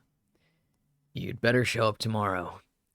When he lightly pulled out the collar of my trench coat, I simply smiled back at him. As I walked towards a silent, empty area, they followed right after. It was exactly what I wanted, for them to go after frail old me. I know who you are. They were members of the Nameless Masses, nothing more. I know where you work and where you live. Huh? Finding out their details was easy. It wasn't due to my role as a spectator, but rather the fact that I was a 23-year-old working as a detective. Oh, he is actually a detective? Don't underestimate adults. I felt my fingers become chilly. I noticed myself become awfully cold-hearted from time to time. Affected by my body, I felt a taste I hadn't known in life spreading in my mouth. It was what I had wished for, to be a collected adult who had the power to protect. I gave the name Natsume to a member of the Nameless Masses, and the background now began to follow. I was a detective with a knack for investigation. I couldn't stop my soul from growing closer to my body. Midori, do you have any handkerchiefs? I put them in the froggy bag. Snacks to share with everyone? I have the Momiji Manju. Did you get everything? Are you really going to be okay? Maybe I should go with. Jeez, you're being annoying. I mean, sleepovers are a big deal.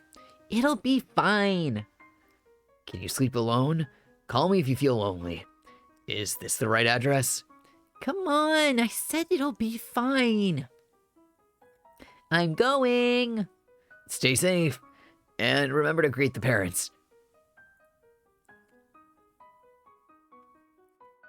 Midori, I peeled the oranges for you. Oh, right. She's staying over at Mika's place. I don't have a shift today, so I guess I could always just go to her if needed. I've got nothing to do, though. Hello. Natsume, sorry for calling you like this. No problem. I'm actually glad you did. So, what's up? I'm preparing for the worst. Oh, spoken like a true older brother. What were you doing all this time? Nothing. So, were you watching TV or something? No. I was just sitting around. I've been at it for 8 hours now. Have you eaten?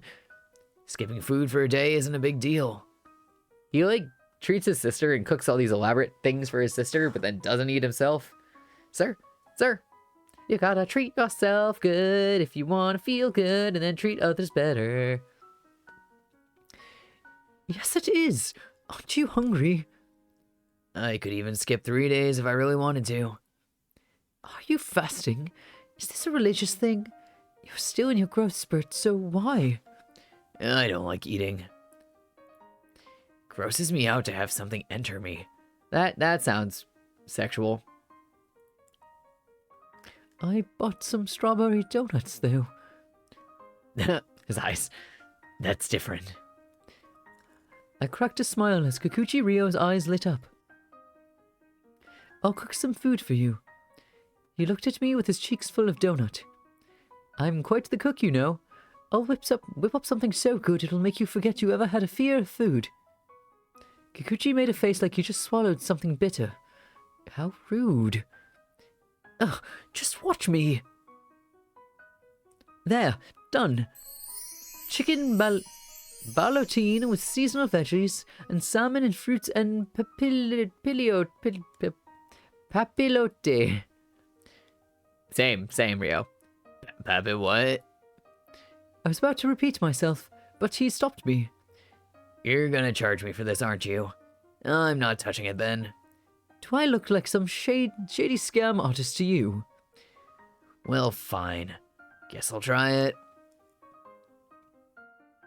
Thanks for the food. You're welcome. Cleaned your plate, huh?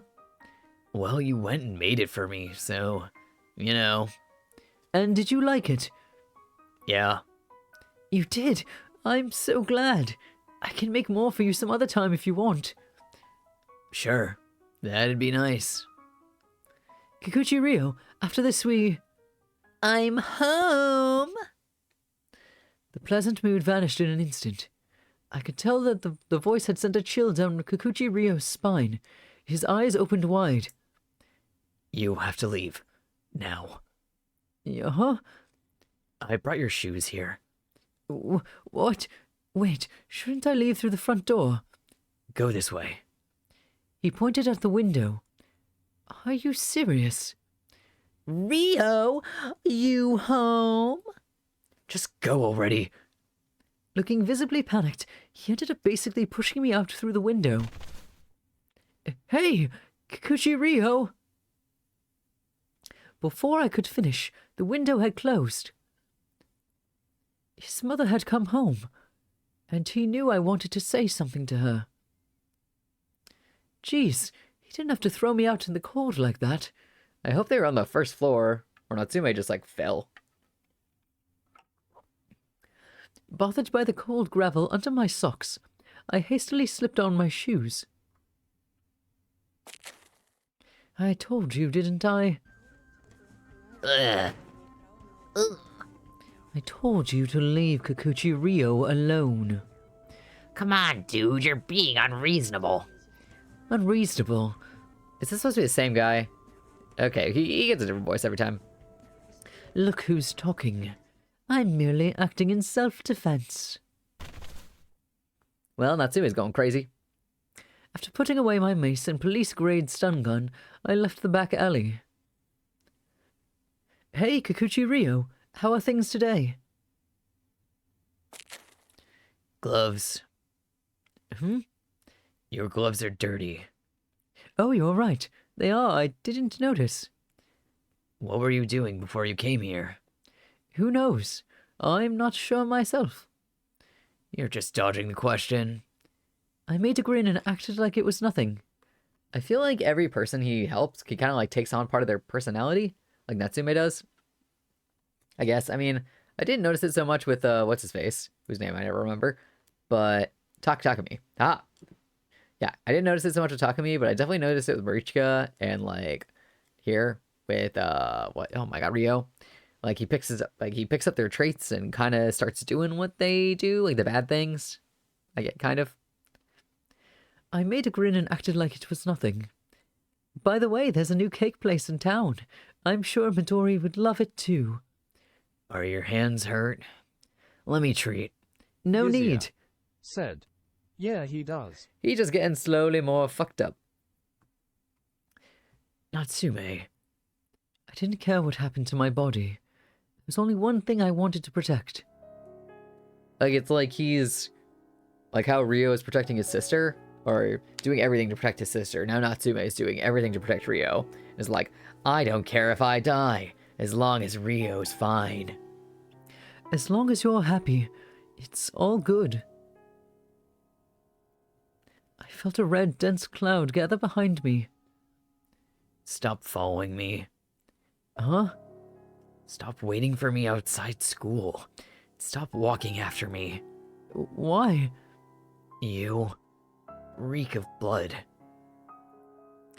I know he's supposed to be dead, but there was a time when I thought that you might have been Natsume. But now I know it's just me overthinking it. You're nothing like him. The sentence made blood rush to my head. Next thing I knew, I was grabbing him by the shoulders. How am I different? How am I so goddamn different from Natsume? I tightened my grip, but Kikuchi Rio didn't even blink. Can't you figure it out on your own? What a shame. Kikuchi Rio closed his eyes and used his free hand to punch me in the left cheek. I feel like I finally accepted it. Natsume is dead. But I'd finally become someone who could protect you. Why can't you see that? Oh, did you get into another fight, Rio? Shut up. It's got nothing to do with you. I do believe you did the right thing back there. Getting involved with him will only get you in more trouble. What makes you think that? Well, he doesn't think much of violence at all. You saw those cold eyes of his, didn't you? I'm pretty sure this is the voice I gave Mamiya. I don't know why I remember it distinctly, but I feel like maybe just this mask just makes that goofy ass voice come out of me. That tongue sticking out from between his thin lips. It was the red of a person without a heart. Don't act like you. Oh, I do know. I'm your dad, after all. The only one who understands you. Hey, Rio. Enough. Aren't you tired? Don't you feel sad and empty? Let's stop this, okay? The funeral is over. There's no need for you to keep hurting yourself over it. You should dedicate your time to yourself.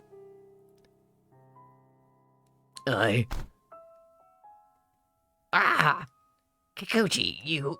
Damn. Looks like I can't escape this. No matter how hard I try, That's why... That guy... Kikuchi Ryo, that's enough. Huh? You... Why here? You can't stop yourself, right? Huh? In that case, you should be violent with me. What kind of joke is that? I walked toward a visibly confused Kikuchi Ryo. Why? If you get violent with me, no one will come to retaliate, unlike those damn delinquents.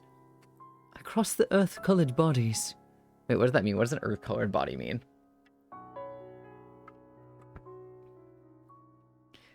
This isn't about what. Oh, Rio. This isn't about whether someone retaliates or not. You've got nothing to do with this. Why would you make it so that you get hurt? Why would you make it so that you get hurt? I approached the dark sun that would burn my wings. Ah, Icarus. Dramatic. Everyone's so dramatic. While I do intend to fight back, I reached toward him. I never said it'd be one-sided, did I? You're not right in the head. I'll take that as a compliment. When the sun scorched his wings and let him fall to the ground, Icarus must have been the happiest he'd ever been. The two of us walked through Tokyo's streets. At an intersection, we stopped and waited for the signal to change. Oh, cute. The world's full of worthless people. They spend their days in empty idleness. They exist, but they don't really live. And I'm one of them. Yeah, that's true. I'm just as worthless as you are. I see. The same can be said for everyone else. We're all worthless. As the traffic light changed color, the people around us all began to move. The sound of their footsteps was almost grating. As people's lives intertwined, something in them would begin to get gradually chiseled down. An endlessly precious, intimate something that we are all born with. The cold air made the wound above my eyes sting. Does it hurt? Not really. Acting all tough won't make the pain go away. Like you're one to talk. I know you felt each and every one of my blows. Don't be ridiculous. The way you're speaking says otherwise. Look, I wasn't trying to get you to shut up. The red traffic lights that would so often annoy me became gorgeous, glittering rubies when I squinted. We'd had a fight just now. We'd both went all out, ready to break the other's bones.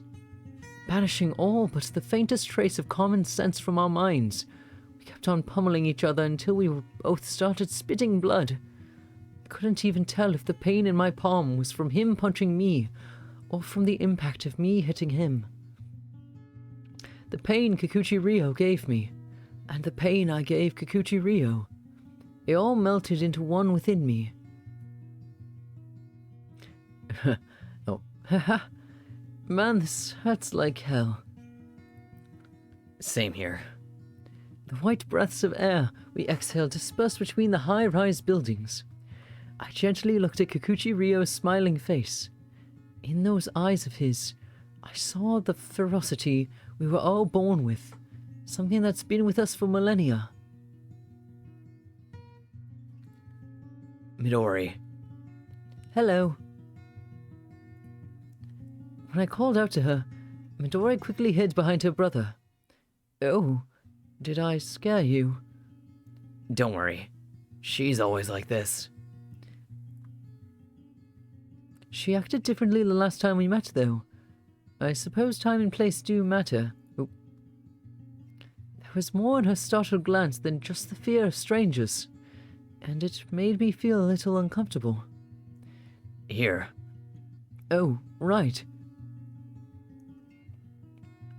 Making an exasperated expression, Kikuchi Ryo reached into a first aid kit and pulled out some antiseptic gauze. Oh, hey, took the jacket off. That hurts. Of course it does. It does. And yet... Kikuchi Rio, I don't think I'm mistaken. You mean my bad habits can't be fixed without you doing stuff this extreme? That's not what I meant. I think that your conviction that violence is bad is what's weighing down on you. What are you trying to say? Violence is evil, isn't it? It is, but it's a powerful expression of strength, and it can be good if used right. Don't you agree? Look, I don't know if what you're doing comes naturally to you, or if there's some kind of motive behind it. But making a person treat the wound they created is something a devil would do. Yeah, kind of fucked up. Isn't the whole goal of these to, like, understand these people, though? So I guess getting all fucked up is just understanding their way of thinking. I don't know. I feel like it's always, like, deep metaphysical shit in this. Not metaphysical. Metaphorical? I don't know. Brain stuff. Despite the awkward goodbye, I felt that Kikuchi Rio had become more open with me after that day. There's no end to this. Come on, don't say that. The year's about to change and we're making progress. We're close. Let's rest. We just did. You don't have any right to say that. Natsume, Aha, yes. can we go for sponging? Sure. Sure. Guys, we'll go to the back alley for a bit. Sure, okay. What's a sponging? Boom, blam, pow. We're back! Yep. Why are you covered in bruises, Natsume? What happened? Well, you know, this and that. Wait, Ryu's not looking too hot either. You think? You're probably just imagining it. More importantly, what happened in the year 1787? The tempo reforms. Oh, you're off. What actually happened that year was... What's a sponging?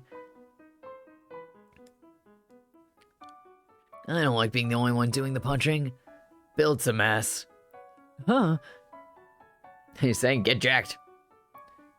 99, 100. There. Uh, Now it's time for push-ups. we're still doing it. It's too early for break. I'm already 23. More like still only 23. Now start those push-ups. Eh, I'll make you do this until you're able to punch me. there's no way.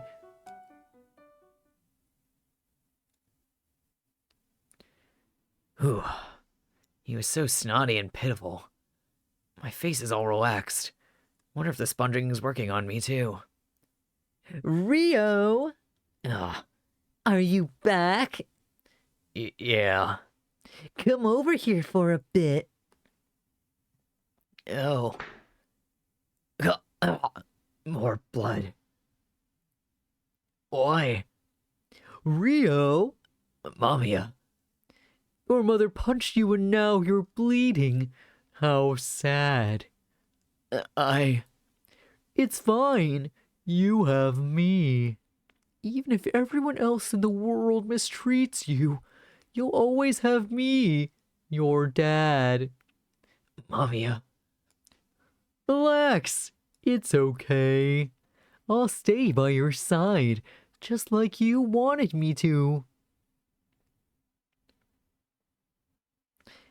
Training's canceled for the day. Huh? Yeah, I know. And I'm sorry. I'm just a little sleepy is all. Is your part-time job that tiring? It's not that. But it's also not something you need to worry about. Kikuchi Rio, It's all fine. It was... Oh, it was Mamiya. Little by little, Mamiya was chipping away at his heart, wearing it down. A red sky, heavy clouds. A feeling of inescapable oppression came over me. Shall we go? I asked him that, but didn't say where. I would do whatever I could for his sake alone. And I was certain he understood that. He passed through the withered trees. The fallen leaves crunched under his feet with a pleasant sound. Meanwhile, the setting sun stretched out our shadows, making them almost blend in with the trees. Ooh, jacket Rio. Let's do it. Huh? He held a single acorn in his hand. I found myself staring at its smooth surface and blatantly symmetrical form. Were you looking for this? Is that why you've been quiet all this time? Got a problem with it? No. I thought you might have started to hate me. Is that what you've been thinking about? Well, I mean... As I lowered my eyebrows, Kikuchi spent a few moments in thought before continuing. If it ever happens, just say it. Huh? If you ever feel like I've started to hate you, I mean. And for the record, I don't hate you. I'll tell you straight up how I feel, so if you're ever worried, just ask. I don't want to be misunderstood. Especially by you. Thank you. Anyway, what's with the acorn? It's the prettiest one I could find. If Midori was here, she would probably pick this one up and give it to you. But why? His eyes widened in surprise at my question. He looked almost like a cat. Finding something you like will make you want to share it with someone else. It's not my opinion, by the way. It's just what I think Midori would do. Sure, buddy. Ha, Right. Midori's presence always helps me. He hadn't taken my hand back then. I knew full well that he couldn't escape from that home. Midori always finds something wonderful in sceneries I tend to just ignore.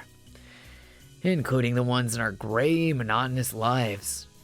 With Midori, anything can become a treasure hunt. By looking at the world through Midori's eyes, I'm able to keep my pride as a person without giving up on life. I wasn't able to pick up on what he was thinking just then. He was 2 steps behind me. Keeping the same distance, he silently followed me from behind. Suddenly I turned to face him. He was looking right at me, just as he had until now, and how I hoped he would going forward. The northern wind passed by between us. The sun was dazzlingly bright. His short wavy locks danced gracefully in the wind. I know your gentle side. I know that you're no less kind than Midori. Thanks. The 2 of us went to the amusement park, and I didn't know why, but the place felt older and more desolate than it had been in the writings.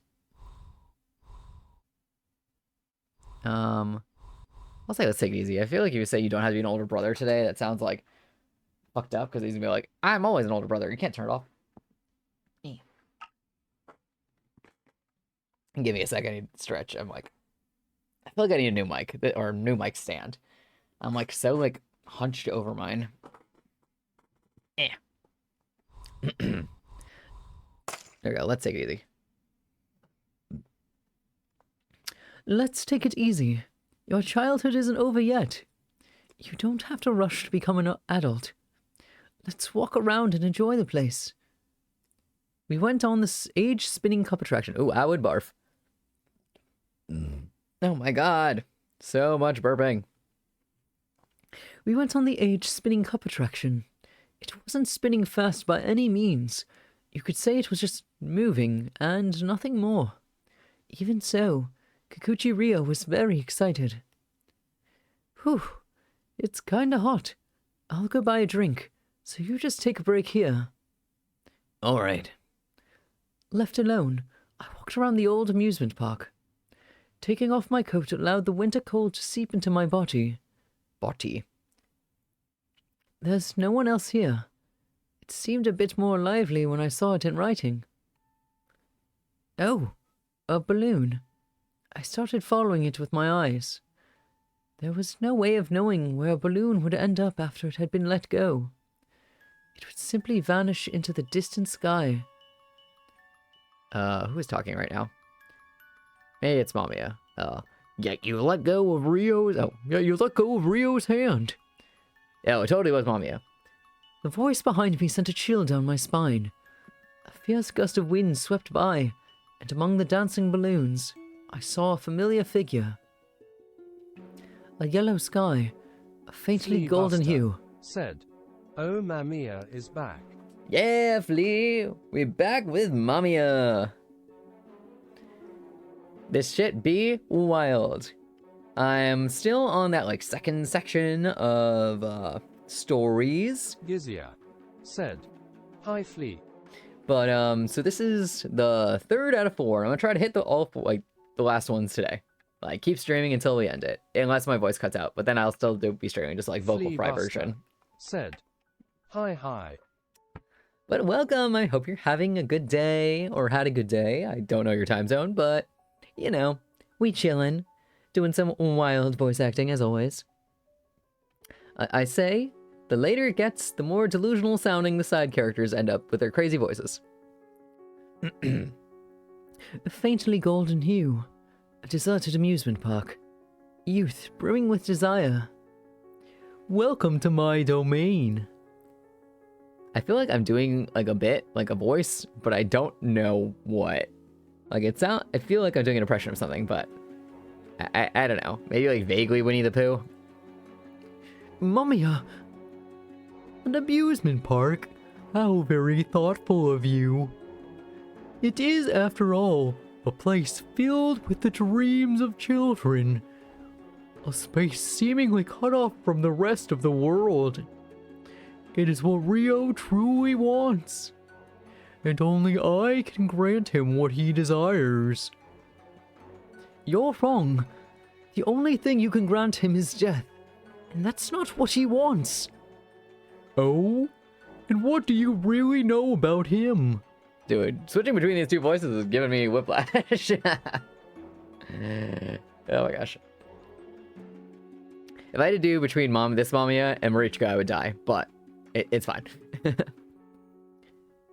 Do you have any idea what became of his childlike innocence after it was pushed aside by pain and responsibility? Well, do you? No, I don't. I don't, but it's something I will find out. I want to know, but if his life ends, that won't happen. I don't want... Wait, I'm gonna take this ad break real fast to sip some water.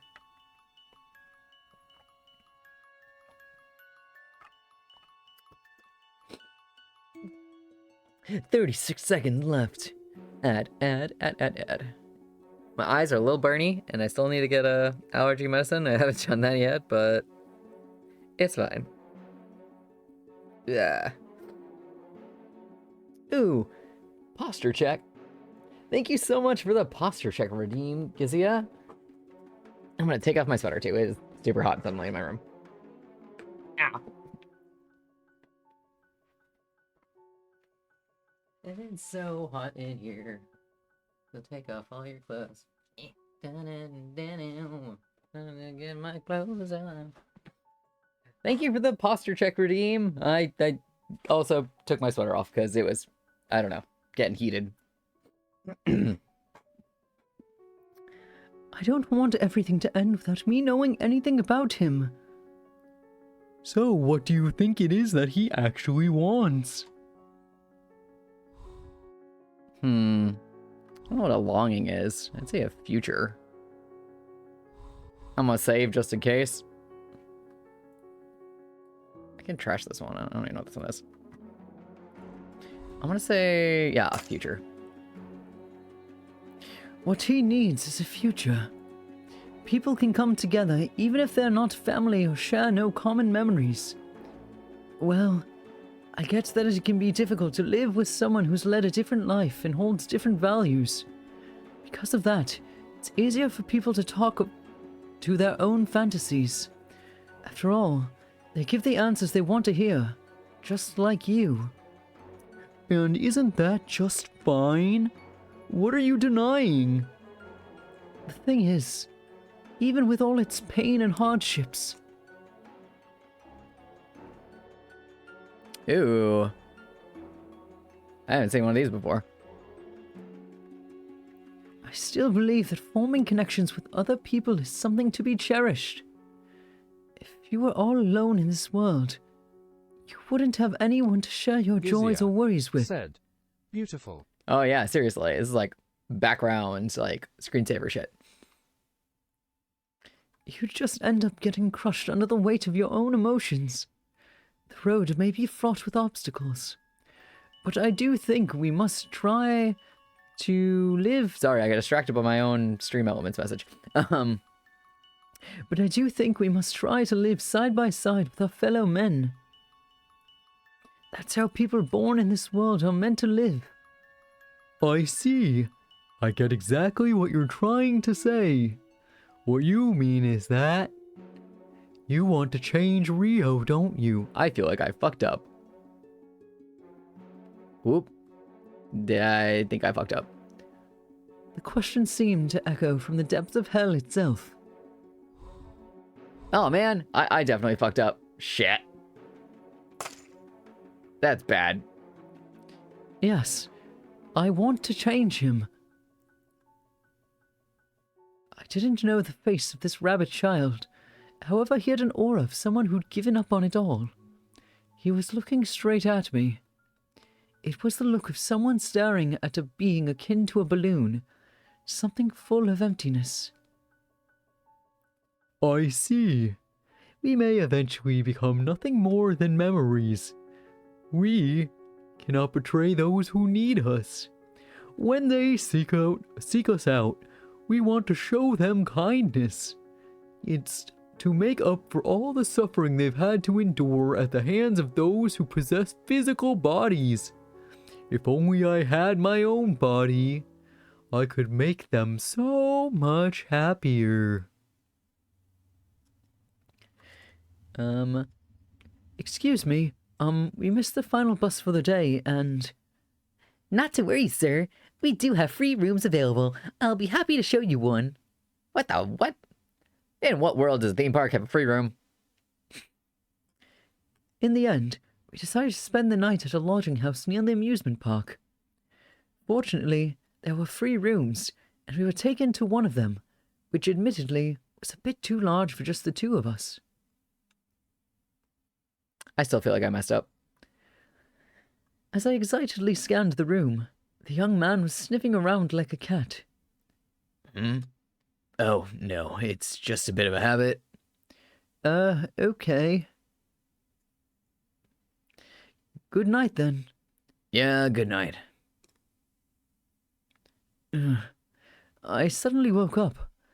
Going by the darkness, it was still nighttime.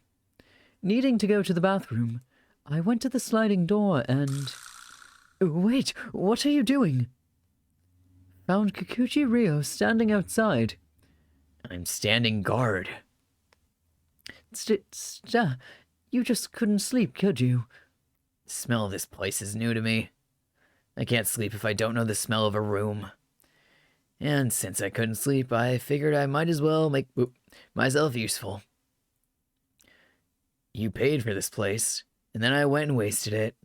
I'm sorry. It was a free room. What part of free room don't you get? Okay, let's take a walk outside. Oh, it's playing the sad music. The chilly air outside felt pleasant. It neatly caressed our cheeks with its cool fingers. The two of us continued inhaling deep breaths of silence. I think my cat is snoring behind me. What could be waiting for us beyond that hill? Did he know the answer to that? Kikuchi Rio said nothing. He merely looked into the distance with those clear amber eyes of his, occasionally blinking when the wind tickled his eyelashes. What could be waiting for us beyond that hill? Are you tired? Not really. We just kept walking. We had no idea what awaited us. It could have been a terrifying monster that would swallow both of us whole. Or it could have been a dark, endlessly stretching desert. Regardless, we had no choice but to press on. We ate the warm soup we had bought at a vending machine we'd passed by. Relief washed over me in waves. It's good. Kikuchi Ryo was still not saying anything, but when I looked at him and the pale white breaths he exhaled, he did seem somewhat at peace. At school, you always reminded me of a caged bird. You'd do nothing but gaze out through the window. You had always been closer to both life and death than anyone else. You lived a pure life, with no room for either entertainment or boredom. I'd always found that both intense and a sign of strength. Yeah, Kikuchi Ryo, look.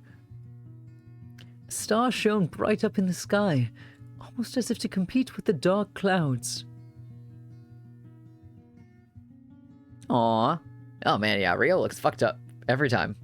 I feel like his eye is just too big for his face, and that's why it looks janked. Me being an art critic. Emotional, tender moment, and I don't know. You shine as fiercely as the first star in the sky. You don't blend in with the other stars, though. You're too dazzling for that. You burn as bright and strong as your life allows. God, this is the most romantic thing I've ever heard. And that's why I know that you will be able to bear whatever burden you're carrying right now. You're strong, and you know the makings of a proud, resolute heart. But there's something I want you to always remember.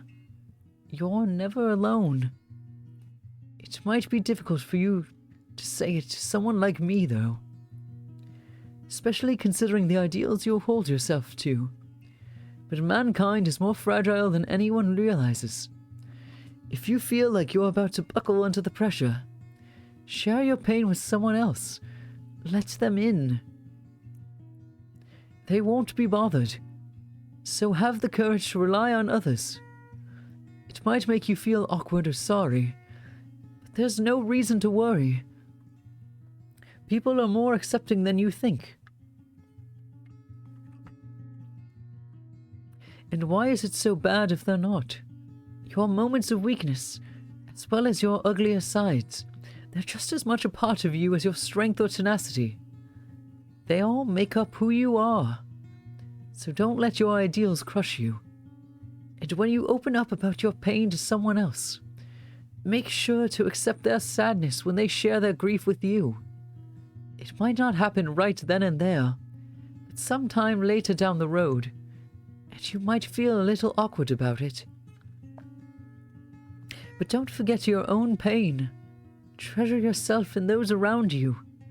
I want you to be thankful for the miracle of being born into this world. I see. Hey, I didn't fuck it up. Yeah. Sick. And it's not even that late. It's not even 10:30. I see. I didn't know if he was able to sleep peacefully back at the lodging house.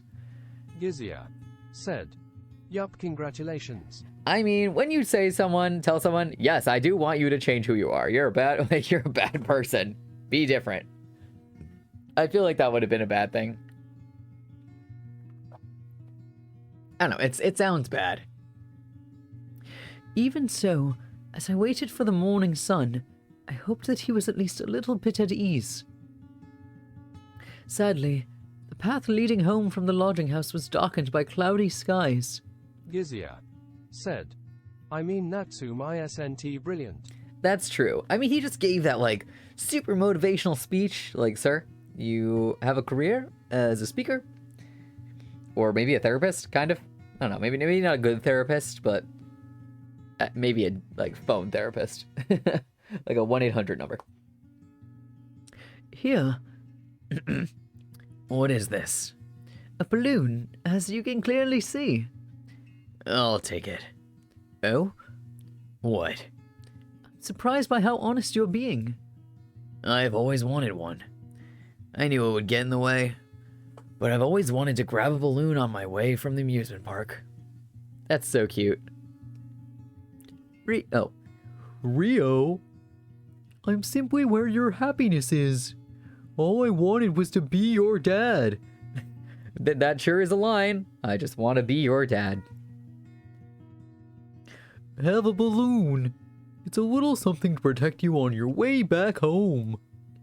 It may end up deflating by tomorrow, but it will protect the child in you until you get home. Treasure it and make sure it doesn't fly away. Goodbye, Mamiya. Goodbye.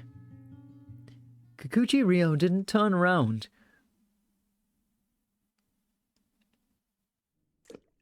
Yas. Ending. Tokyo, during the year in which the world was prophesied to end. I wonder if it means the year is 2000 or the year is 2012. Because both of those, the year was prophesied to end. I'm going to guess 2012 because that's more recent-ish. The fourth Friday of the final month of the year. Natsume's memorial mass had ended, and the participants went to his grave. Kikuchi Rio Gizia said, maybe. Maybe if it was like they started production in 2012. Wait, I can probably Google it. I mean, it probably doesn't say. It probably just says the year the world was prophesied to end. When does, fuzz. when does Mamiya take place? I'm just getting ads for some sort of Mamiya thing. Gizia said, LMAO. It Gizia said, Don T. game. It just says the year in which the world was prophesied to end. That's what I said I thought it would say, because I don't think it actually tells you. It was very uninformative. Hey, don't worry, no spoilers here. It just said, it takes place in which the year in which the world was supposed to end. Kikuchi Rio stood in front of the church, his eyes gleaming with a fiery hue. Are you okay? What do you mean? Well, you kinda look like you haven't slept much recently. I was actually so nervous I couldn't get a wink of sleep. You couldn't tell that by the way you're standing. Though, I did use the time to think things through. I see. The young man pressed his lips tightly together. That brief glimpse of innocence, so fitting for someone his age, put my heart at ease. Let's go visit Natsume's grave. Yeah. The public cemetery was in an open area some distance away from the church. Various graves were lined up in a crowded area, sprinkled with green. We stopped in front of one. It was just like all the others, lacking any distinguishing features. And it belonged to Natsume Soichiro. In other words, me. A strong gust of wind blew past us.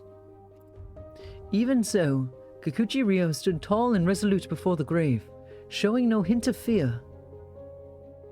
The accessory he chose to give Natsume was a ballpoint pen.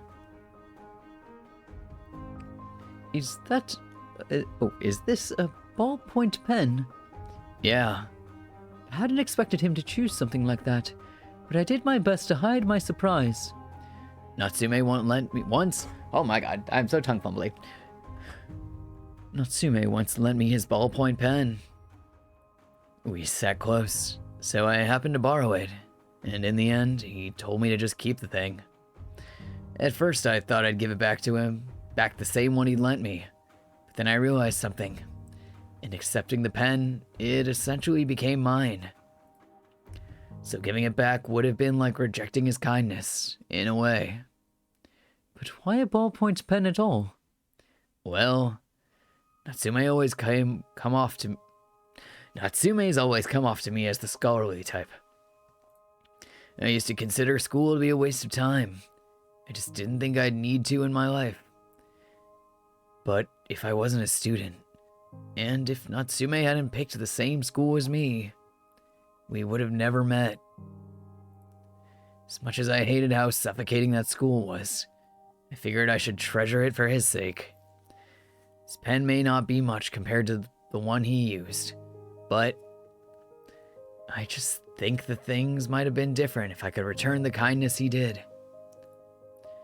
I wasn't able to give him back anything. That's not true. Kikuchi Ryo shook his head. That's why I want to give back what he gave me in the future. I'll treat those who had always looked out for me with kindness and warmth. I want to brighten their lives, the same way Natsume brightened mine. You were the one who taught me. Oh, what? You were the one who taught me that I still had the capacity for such things. For a brief moment, I felt like Kikuchi Ryo made the faintest of smiles. He had a soft expression, gentle, much like a cat's fur. So this pen is like a promise. I see. Kikuchi? Oh, wow. Kikuchi Ryo had accepted his days as routine and carried the weight of his own strength. If he had finally discovered the kindness within himself, I could ask for nothing more. I'm sure he'll be glad. We looked at Natsume's grave for a good while before finally walking off. Come on, Kikuchi Ryo. Let's go. I have to make food once I get home. Oh, mind if I tag along? Don't be silly. I was about to ask you for help anyway. You're counting me as a family now? Dumbass. Ow! Just so you know, I have pretty high expectations for your cooking. Challenge accepted. I had no idea what awaited us beyond the hill, beyond the end of this story. However, it's fine. I'm sure you'll draw up a wonderful world. I believe in you. Come on, hurry up. We'll be late for the sale. Huh? We're running. Whoa, slow down. You're going too fast. Let us go, then, and find out what awaits us beyond the light. Hey, ending! Kikuchi Ryo. I find it wild that there's endings like in the middle. It feels like what is in the middle of this game when there's like so much more blatantly that I have to do. Gizia said, "Congrats." Oh, thank you. Slowly making our way through this game. I feel like it'll take me like a bazillion more streams. And there's also a second one, so. Are you sure? Are you absolutely sure this kind of ending made your friend happy? All right. You may just enjoy bathing in your happiness without knowing the truth, spectator. Yeah, now we can finally talk about us. Okay, one more to go, and then we can finally move on to this. Chapter 4, ending. And there's Chapter 5, ending. And 6. And 7, 8, and 9. Said, yes. Gizia, is Suo your favorite? Because you said that you had that one picture of him as like your background for something.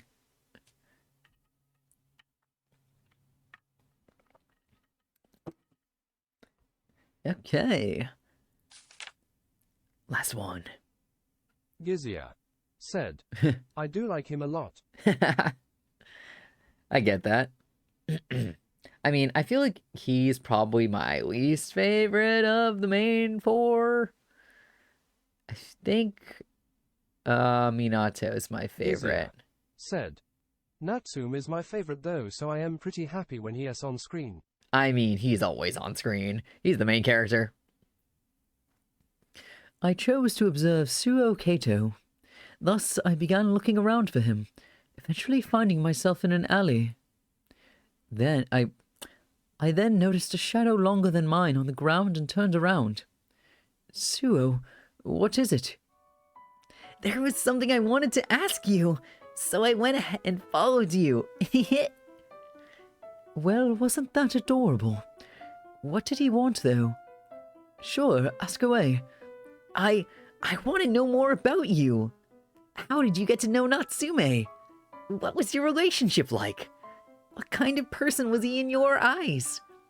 Slow down. I can't answer that many questions at once. Gizia said, He wasn't he in the first episode. JK. Also Minato is also one of my favorites. I love them so dearly. Yeah, it's true. He was in the first episode for 10 seconds, and that's why I thought he was a side character. I was barraged with inquiries. Suo Kato suddenly made distance between us and put himself together. I'm sorry. It's fine. You're that curious about Natsume, huh? Yes, I mean, I never saw him with other people, you know? That stung. This might sound rude, but I'm actually surprised he had 4 other friends beside me. That stung even harder. I see. I was so very surprised. I thought about it many times after the funeral, but I just couldn't imagine him talking to any other people. Natsume's like, just stab my heart out, it's fine. So, how exactly did he act around you? Did he treat you any differently compared to me? Did he smile for everyone like he did for me? What kind of person was he to you, Suo? My question made him beam. He was like a nice older brother. We were neighbors, so we hung out a lot. My voice is cracking so hard, but it's fine. But as we got older, I began to see him less and less often. I really wonder what he was like in school. Was he an honor student? The student council president, maybe? He was dealing blow after blow to my ego without even realizing it. Sorry, Suo Kato. I actually didn't stand out at all as a student. In fact, some people had even compared me to air itself. Please keep the image you have of me in your head. Said, you should have a hydrate redeem. I do have a hydrate redeem. Oh my god. Oh my god. Oh my god. Ow. Whoop, whoop, whoop, whoop. Wait. Oh, wait. I might have scuffed the shit out of this. If you're only seeing one redeem, then I'm stupid. Gizia. Said. LMAO. Oh no! Oh no! I have like 12 redeems, and I turned them off for one stream for my ASMR one, and I forgot to put them all back on. I'm like, huh, nobody's been playing any sounds. Huh, nobody's been doing any of the other things that I have. That was like 4 streams ago. I was wondering why everyone was just doing posture check. I literally have so many. Wait. I'm turning them on. It will probably work now. This is so stupid. What is wrong with me? Jesus. Okay. Let me make sure everything's back on now. Thank you for finally saying something. Nobody else said anything. Thank you. Oh my god. That was the dumbest thing I feel like I've done so far. Possibly the dumbest thing I've done so far. And I'm glad that it like live changed it as I was fixing it. Jesus Christ. Okay. Nothing happened. What are you talking about? Yeah, so I did that originally. It was at this moment that he knew he fucked up. It's true. I did fuck up right at that moment. But yeah, I have a hydrate one that says, hydrate you dumb bitch, or something like that. Shame me into water, which I need to refill next time I have to hydrate. I feel like, I know some streamers, like my friend Ven has like 4 water bottles or something when he streams. I'm like, you know, a smart person would do that. For my 12-hour stream, I will totally do that. I'll have like surround myself in them and then accidentally knock them all over midstream, or my cat will knock them over. Please keep the image of me you have in your head. Yeah! As I gave my silent prayer, he seemed to realize something. I want to be a detective too! Huh? Natsume, I want you to take me as your assistant! My what? If I learned the tricks of a detective, I might be able to investigate these things on my own. And I wouldn't have any regrets, like I did with Natsume. Suo. Also, the others are all so mysterious. It's like they're hiding something. You mean the other 3? That's what you think about them. I wonder if I press enter. Remember the day they were looking around for them? Oh, we were looking around for them? I do. Weren't we on the exact same page all the time? I guess we were. See, having an assistant might actually help. As Suo tilted his head to the side, I spent a few moments pondering what he just said. An assistant to a detective. Do you perhaps have any medical knowledge? Oh, he's trying to make him Dr. Watson. What? Forget I said anything. I'm just messing with you. Embarrassed by my own childishness, I waved my hand to deflect his question. There was no need to overthink it. To him, this was merely an experience he would find new and refreshing. Nothing more. Oh my god, I'm so gassy. Ah! I feel like it's because I keep eating right before stream, and then I'm like, rah, rah, rah, talking all the time. And then it just, yeah, you know. Okay. Oh. Okay, I hereby dub you my temporary assistant. Wow! Really? I'm not sure how I feel about, temporary, though. You need proper training to be a detective. I see. That's true. I'll be looking forward to your tutelage, Natsume. He expressed his joy with his entire body, making me crack a satisfied smile. Oh, now! Oh my god, I feel like I'm getting really cracky with him.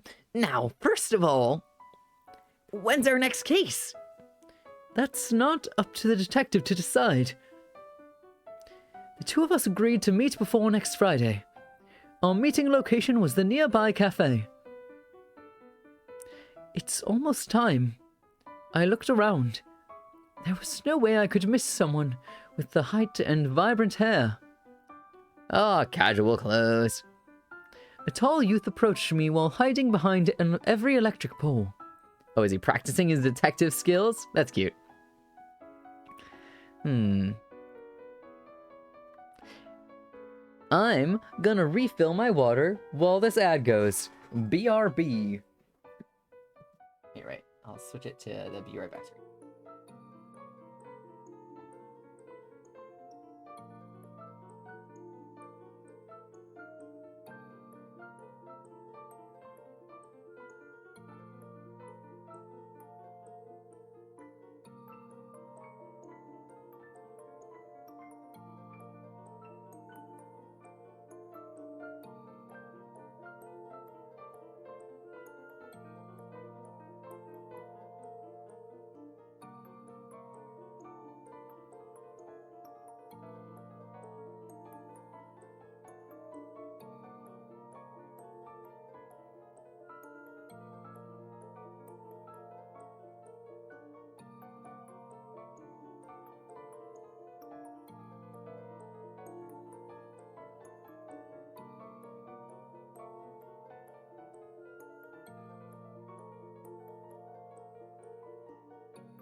Okay, welcome back from the ad. I refilled my water bottle while the ad was going on. Since, like, I don't know, seemed like a good time to do it. Okay. Who's talking right now? Suo? Gizia said, "Welcome." Thank you! I really do need to have multiple water bottles. What if I just have, like, a stash of them hiding under my desk or something? Like, refillable ones. I'll just refill an army of them. So I buy these, like, the Starbucks ones, or I get the Starbucks ones for free-ish, I guess, because I use points. And I have, like, 4. And I'm, like, the clumsiest person known to man, and have dropped and cracked, like, all of them. So all of them are vaguely damaged. And I'm like, do I have to get, like, a fucking Stanley or something, because it's metal and will not explode? For Christmas, though, my friend got me a ridiculous Astarion water bottle that's metal, and I don't think I've dropped that one yet. Or no, I think I dropped it once, but it was metal, so it's fine. So I'll have an army of my cracked water bottles lined up and ready to go for my next stream. No one's tailing. Target clear. Suo Kato arrived wearing a deerstalker hat. Suo, you're actually the type to really get into things, aren't you? Shh! Don't use my real name. You'll expose my identity. What should I call you then? Let's use code names. Oh, I mean words that only we understand the real meaning of. Mountain. River. Oh, rip. I did that backwards. River. Okay, let's keep it up. Anything goes, huh? I made several hasty nods before pushing him into the cafe. Suo Kato seemed puzzled even as we went in. Huh? About me? He ordered a soda float, while I had some black tea. Yeah, if I have to make you as my assistant, I need to know a bit more about you. Makes sense, right? Oh, how detective-like. You don't take anything at face value. Well, I wouldn't want a spy following me around, you know? I drank some of my tea. I could tell how excited he was even as I closed my eyes. I'd already known everything Suo Kato went on to tell me from my reading his story. Do you enjoy school? I do. I feel like everyone asks me that, though. I wonder why. Well, it's a way for adults to reminisce about their own school days. They can't go back to them after all. Oop, give me a sec. My light automatically shuts off after. Bluetooth mode. Bleh.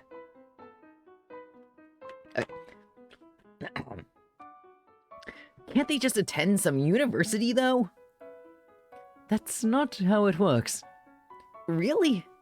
Some people can handle juggling school and work, but for most, it's too much trouble to be worth it.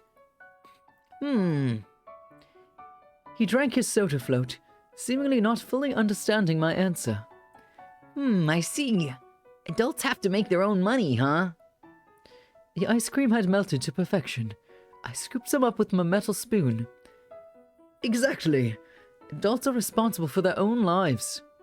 He took the cherry on top and rolled it around in my mouth. Oh, I took the cherry on top and rolled it around in my mouth. I was like, what is happening?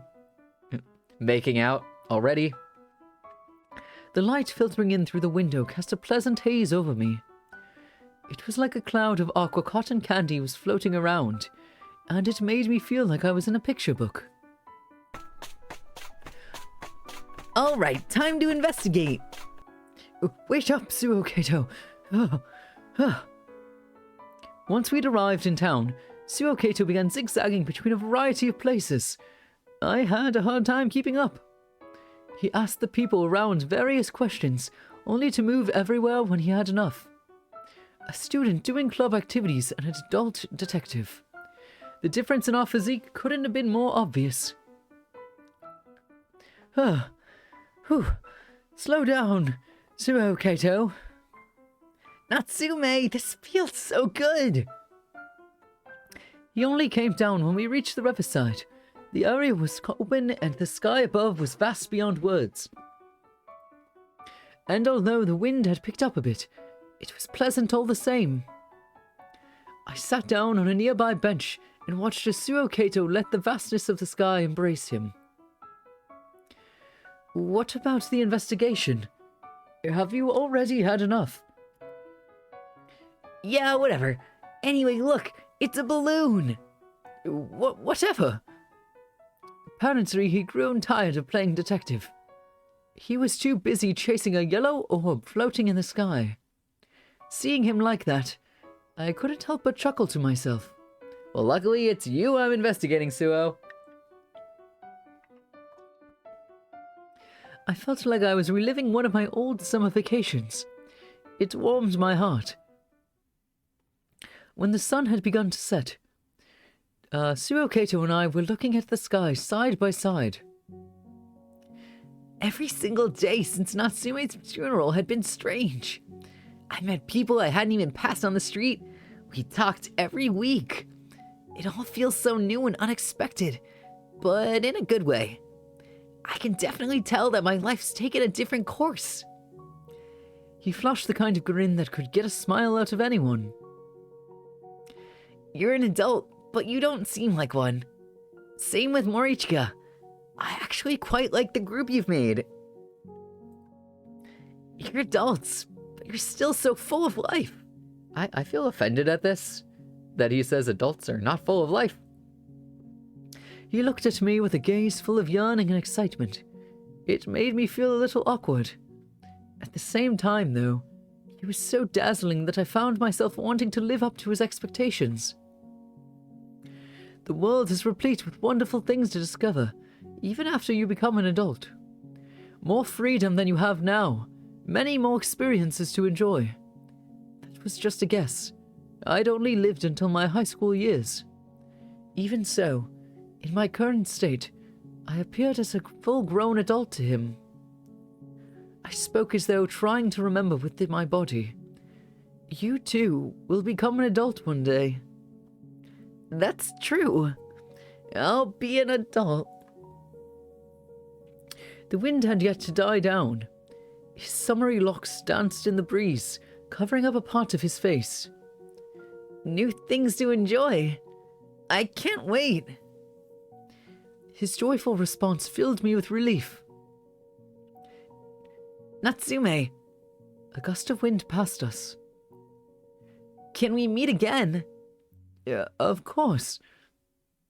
I was so spaced out by him that it took me a second to respond. Suo Kato closed his eyes and smiled. The wind didn't show any signs of dying down. After we'd parted ways, I continued down the riverside, pondering this and that. Particularly, what was Suo Kato dissatisfied with? He had friends, his family situation was good, and it didn't seem like anything was getting in his way to a decent life. And yet, Mamiya takes him to the so-called Trichiliocosm.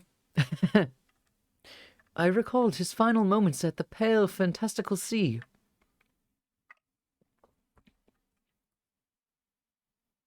My chagrin and helplessness made me bite my lip. He had fun. He had happiness. Yet he still seemed to be filled with a particular thirst, a longing of sorts. For what, though? There's like a page turning noise. I've not noticed that before yet. Good morning, Natsume. Morning. What's that? I pointed at Kato's chest, causing him to sound a bashful chuckle.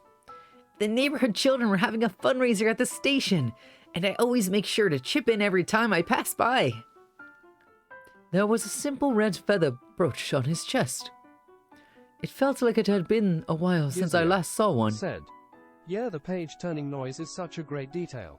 I must have been talking every other time it happened, because I have not noticed it once. But it might have been that I just hadn't been paying attention. Were they something that you could only expect of good-natured citizens like him? I have many more of these back home.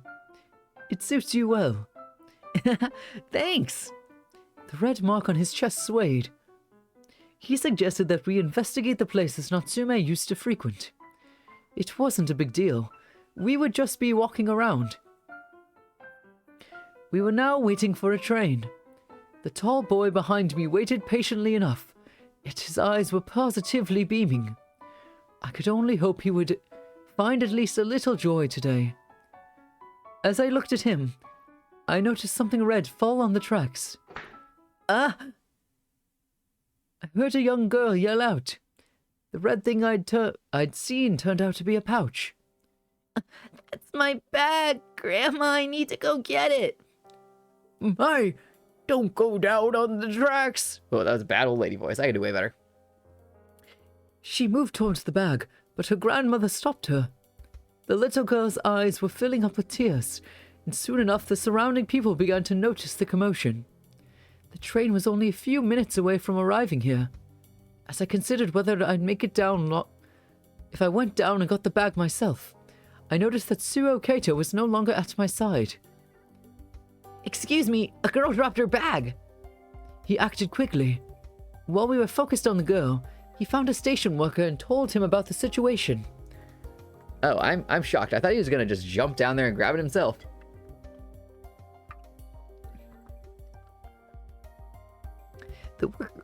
The worker quickly understood him.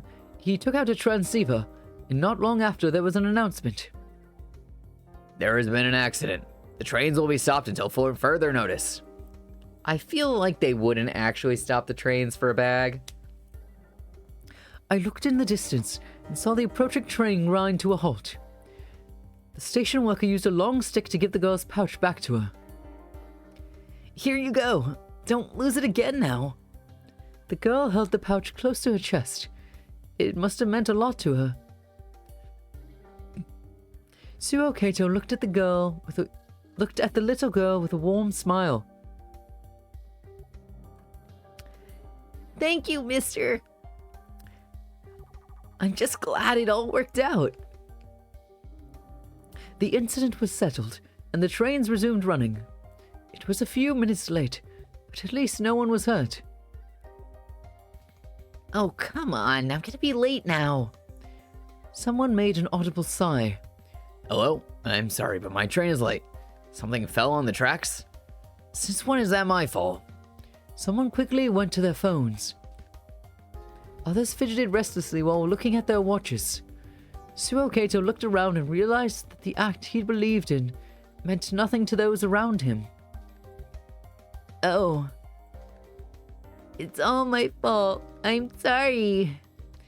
Don't worry, you didn't do anything wrong. He placed his large hand on the girl, who was clearly on the verge of tears. His eyes, however, were somewhat lifeless. He seemed visibly uncomfortable. So does he only want to be a hero for the recognition of being a hero, maybe? A moment later, he put the red feather that he was wearing so proudly into his pocket. His oddly awkward behavior made me want to speak up. I couldn't just sit by and watch. It's okay. It's okay. People treasure each and every second of their lives, huh? His voice lowered to a whisper. There were open seats, yet he was standing. Are the people waiting for them the same kind who would get angered by a 10-minute delay? He was smiling, but I could easily tell it was fake. Does it really not matter to them that a girl dropped her pouch? Everyone is in such a hurry. Yeah, there's no time limit on the stuff we have to do, though. We can take our time. Thank you, Natsume. Here you go. Sorry for the wait. Thank you. I love cream of corn soup. Does it mean like corn chowder?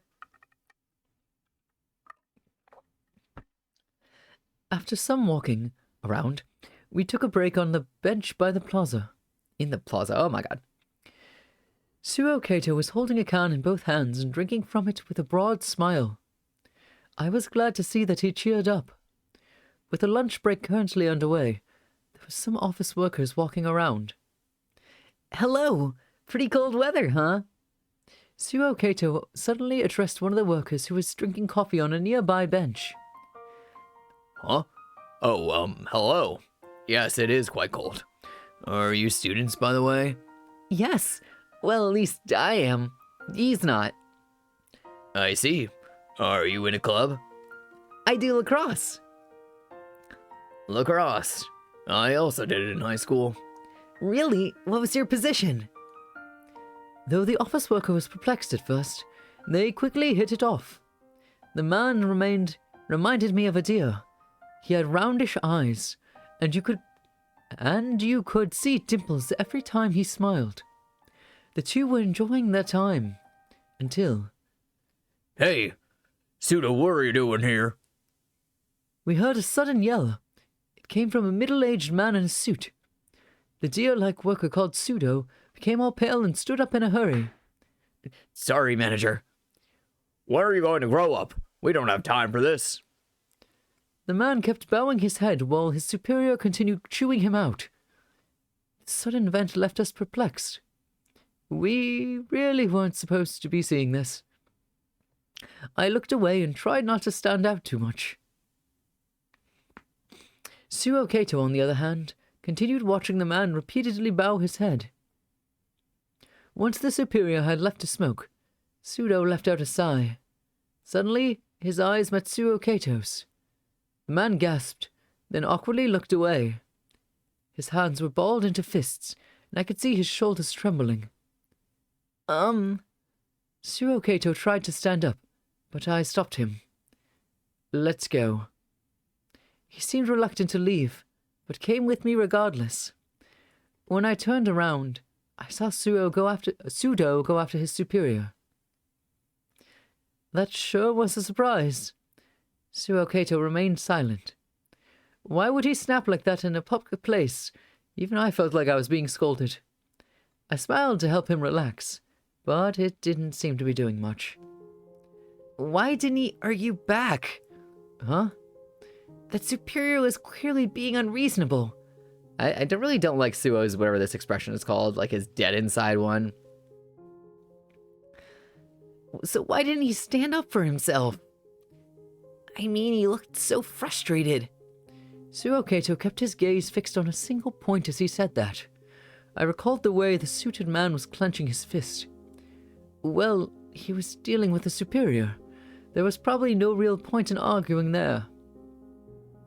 I'm guessing he had to swallow his pride to make sure things didn't escalate for— Oh my god, I'm gonna cough.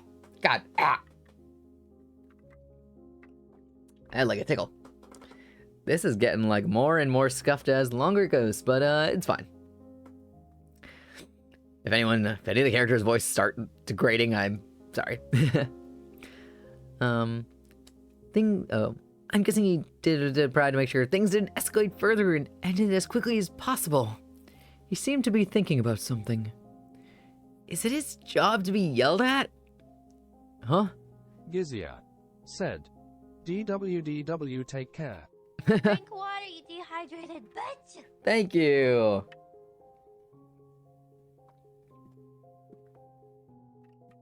Hey, I'm trying. Some of their voices don't hurt me that bad. Like, these two are mostly okay. Like, Suo's is basically just my normal voice, but more excited. And, wow, Natsume's is just fancy British accent. Like, both of theirs are easy. I think it was just some of the earlier ones were not as easy. When I look at adults, I see many of them get yelled at for reasons I don't really understand. Does their work require them to be angry or be the target of verbal abuse? Suo Kato smiled. I imagine there are people like that, yeah. It seems like hard work. Suo Kato sounded a chuckle, seemingly having returned to his usual self. Adults sure have it hard. He seemed to have been trying to fool himself with comparisons. By the time we made it to the station, the sun had already set, with dark grey clouds drifting in the sky above. Oop, cat food. Sorry. It's very close to my mic. The smell of the coming rain tickled my nostrils. Huh? I guess this'll work. I'm sorry, Natsume. Ooh, his sweater is cute. I told you to relax, and now you're helping me. I don't mind, really. It would have been too much trouble for you to handle alone anyway. Storm, huh? I guess that means public transport's a no-go. What? You mean you're not staying over? Huh? Can I? Of course! That's what I had in mind when I invited you in the first place. Alright then. I guess I'll stay. The stormy night reminded me of Suo Kato's sleepwalking. When I was talking to him just now, he seemed better than fine, but I'll keep an eye on him. I listened closely in the darkness as the heavy rain beat against the windows. How long had I been waiting now? I seemed to have fallen into a shallow slumber and woke up only when I heard the front door open. I could still make it. Hastily put on my coat and ran into the stormy night. Suo! Suo Kato! Where are you? Suo! I shouted to outdo the storm. He couldn't have gone far, so I saw a large silhouette that walked in an awkward manner. That person, Suo Kato, was turning a corner. We chug some water. Ah. Please, wait. I had to get to him as soon as possible. I had to help him. As hard as I tried, my legs were losing the fight against the strong winds. Suo, clad in pajamas, he walked on ahead like he was the shepherd of the storm.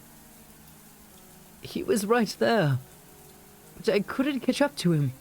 Those long noodle legs just going too fast. Suo Kato. I finally reached him.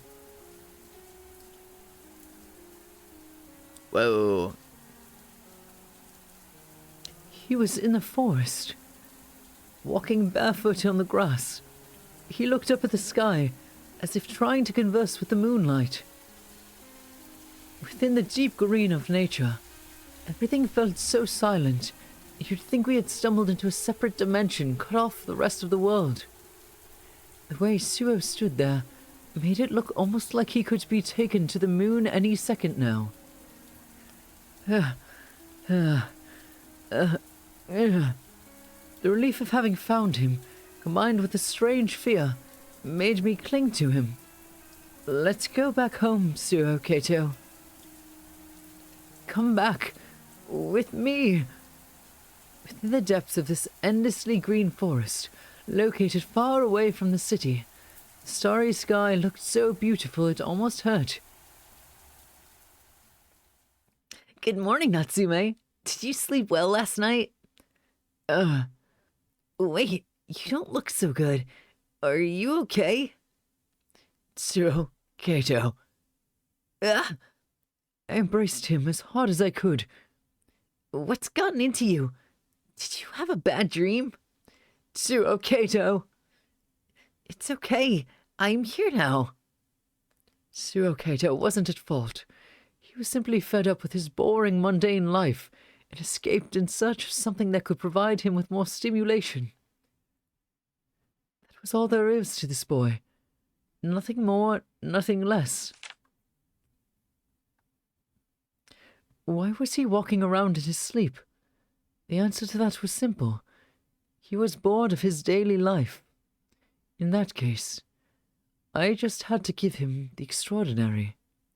Doing that would certainly prevent his sleepwalking. All right. Suo Kato woke up to a chill that tickled his nostrils. Was it the wind? But how was that possible? No one in their right mind would open the windows in winter. Having just woken up, his eyes had yet to grow accustomed to the window. What? His eyes had yet to grow accustomed to the dark. He looked around for the cause of the disturbance, and his eyes became fixed on the window. Sorry, I accidentally hit a button and missed that section.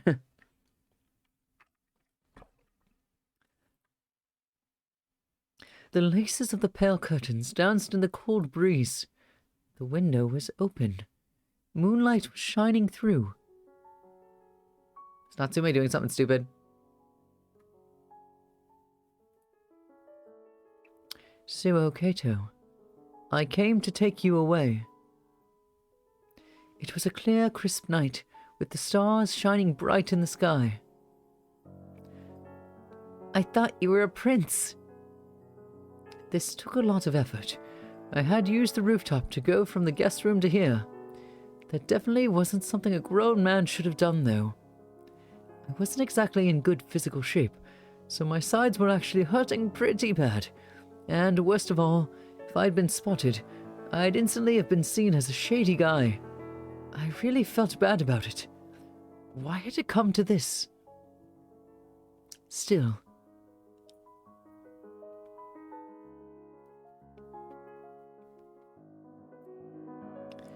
Those problems meant little when I was faced with Suo Kato's excited expression. I was actually planning to pick him up, jumped out, and land perfectly on the ground. Oh, that would not have gone good. He would have just landed straight on his face. It would have been a good way to start an exciting night out. However, His large body and my physical limits made me reconsider. I'd said that I came here to take him, but I ended up just being a guy who was here to hang out. Your flowing blonde hair looks out of this world, almost like it's absorbed the very moonlight. You really do remind me of a prince of some faraway country. Suo Kato repeated himself, still not fully awake. Yeah. Just a thumbs up. Yeah. I patted his back and nodded. But you're no real prince. You were charmed by a devil you met at a lake. Mm-hmm. And now you can't unleash your full power unless you drink human blood. What? But that's a vampire thing. Give me a sec. Cat wants to be let out real fast. Sir. Go.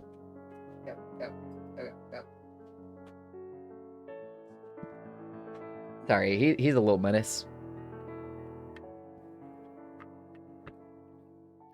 Well, you look like you could be both a prince and a vampire. I mean, there could be princes like that too. Suo Kato made a warm smile. He looked at me like I was something rare and valuable, and it frankly made me feel a little embarrassed.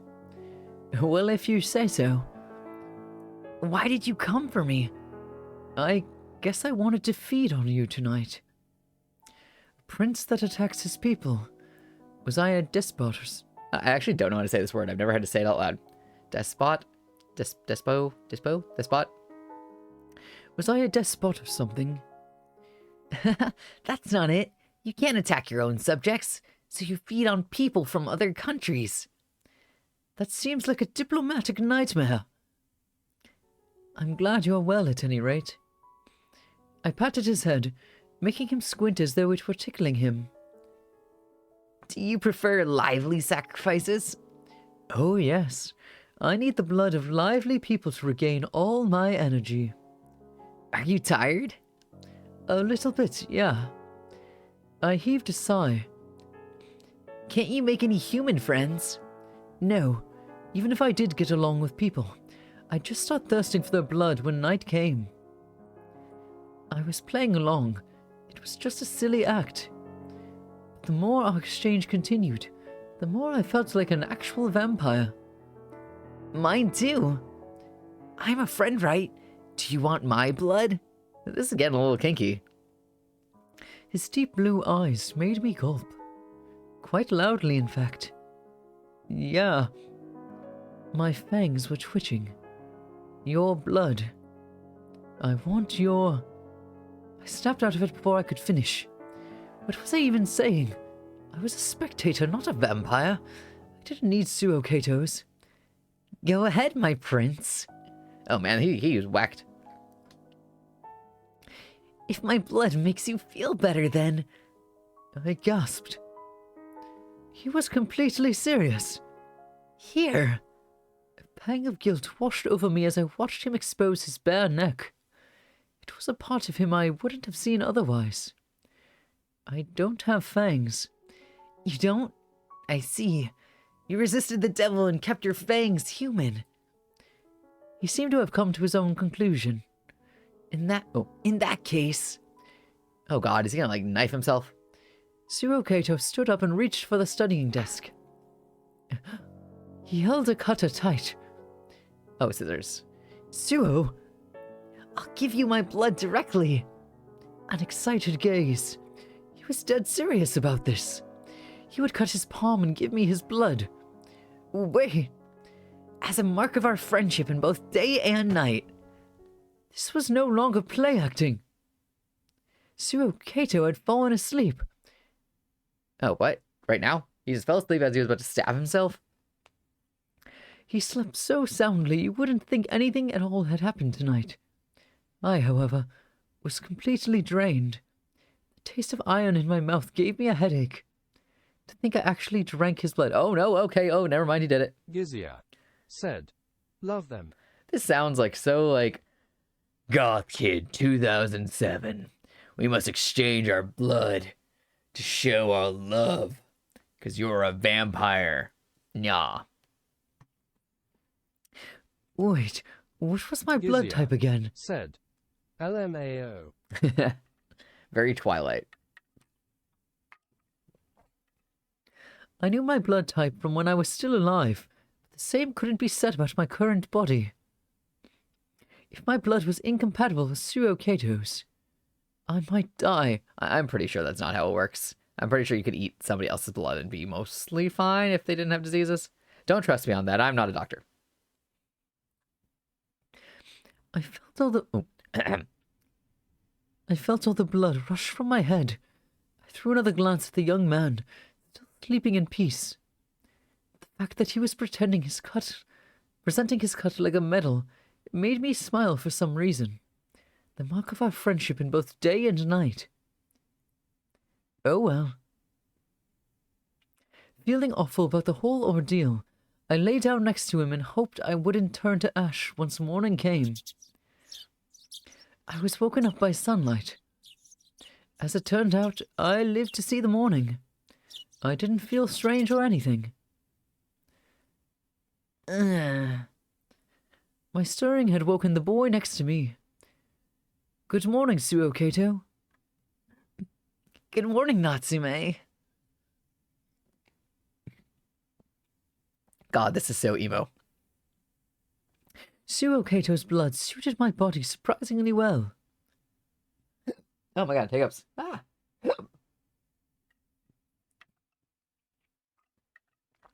My mouth is just doing all sorts of wild things. Ever since that day, he and I spent our nights together. A dream journal? Want to have a look inside? Sure. I don't mind if you read it, but only because it's you.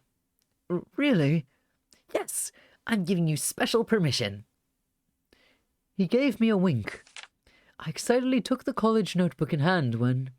I felt something shake me to my very core. What just happened? And why? I couldn't understand it. This was just a simple-looking college notebook. Suo Kato watched over me, slightly bashful. Why? Why was I so... This was... Dreams, dreams, dreams. Death, death, death. They were akin to each other. Various images went through my head, mixing and intertwining. I didn't know why, but I felt like I couldn't open it. Natsume. I was sweating like crazy. With shaking hands, I placed the journal back on the desk. Was it because I was a spectator? Was I afraid of seeing the story? Nesting structure, fractals, a kaleidoscopic world, which seemed to pull me in. Natsume! The pain whirling in my stomach made me moan and roll around. Suo Kato seemed surprised at first, but then quickly ran up to me and gently rubbed my back. It's okay, relax. No creatures of the night will come in here. I'll protect you. Really? My voice was shaking. Yes! Suo Kato rubbed my back like a gentle father. Even so, I felt as though I could sense death through the place he was touching. It's okay. It'll be all right. Thank you, Suo Kato. Seeing his gentle smile, I felt like I had my very life in the grasp of this large child. Natsume, you're a Christian. What the fuck is with all this, Jesus? His question made me stop in the middle of undressing my shirt. I understood what he was getting at once I'd noticed him staring at the cross necklace hanging around my neck. Yeah, I'm not a very zealous believer, though. Do you sing hymns? No, as much as it pains me to admit, I've completely forgotten all the ones I knew. But you still wear the necklace? Suo Kato narrowed his eyes. You always hide it under your clothes, so I was just a bit surprised is all. Really? I took the cross in hand and looked at it. Take it off. Huh? Take off the necklace. It felt like he wouldn't take no for an answer, so I did as told. Once I gave him the necklace, he opened the window and threw it out. I couldn't stop him. It didn't really suit you. Is it because I'm a vampire? Even so, I did my best to save him from his sleepwalking. Can I sleep with you? You're like a little child. He laughed at me, but I didn't back down. You mean in my room? That question made me remember the dream journal. No, the guest room I'm staying in. How awfully selfish. If you can't sleep, I'll just make you some warm milk. Okay? And just like that, he coaxed me into giving up. Suo Kato didn't come into my room, and I ended up sleeping alone. I just want to help you. I fell asleep before I knew it. I woke up. My throat was dry, so I went to drink some water.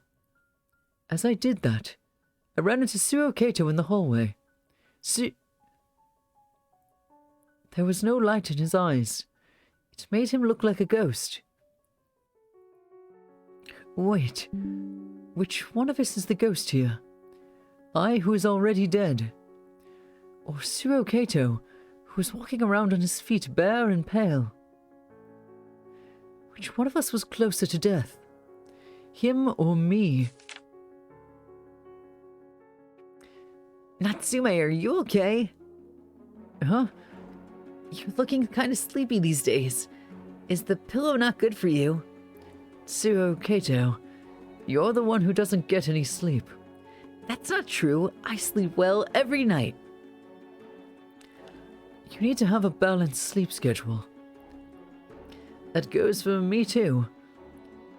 If you're feeling sleep deprived, you could always just lie down in bed and get some more rest.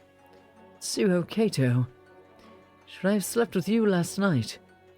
I'm just worried. Oh, whoa. I flipped those voices so wrong. Should I have slept with you last night? I'm just worried about you.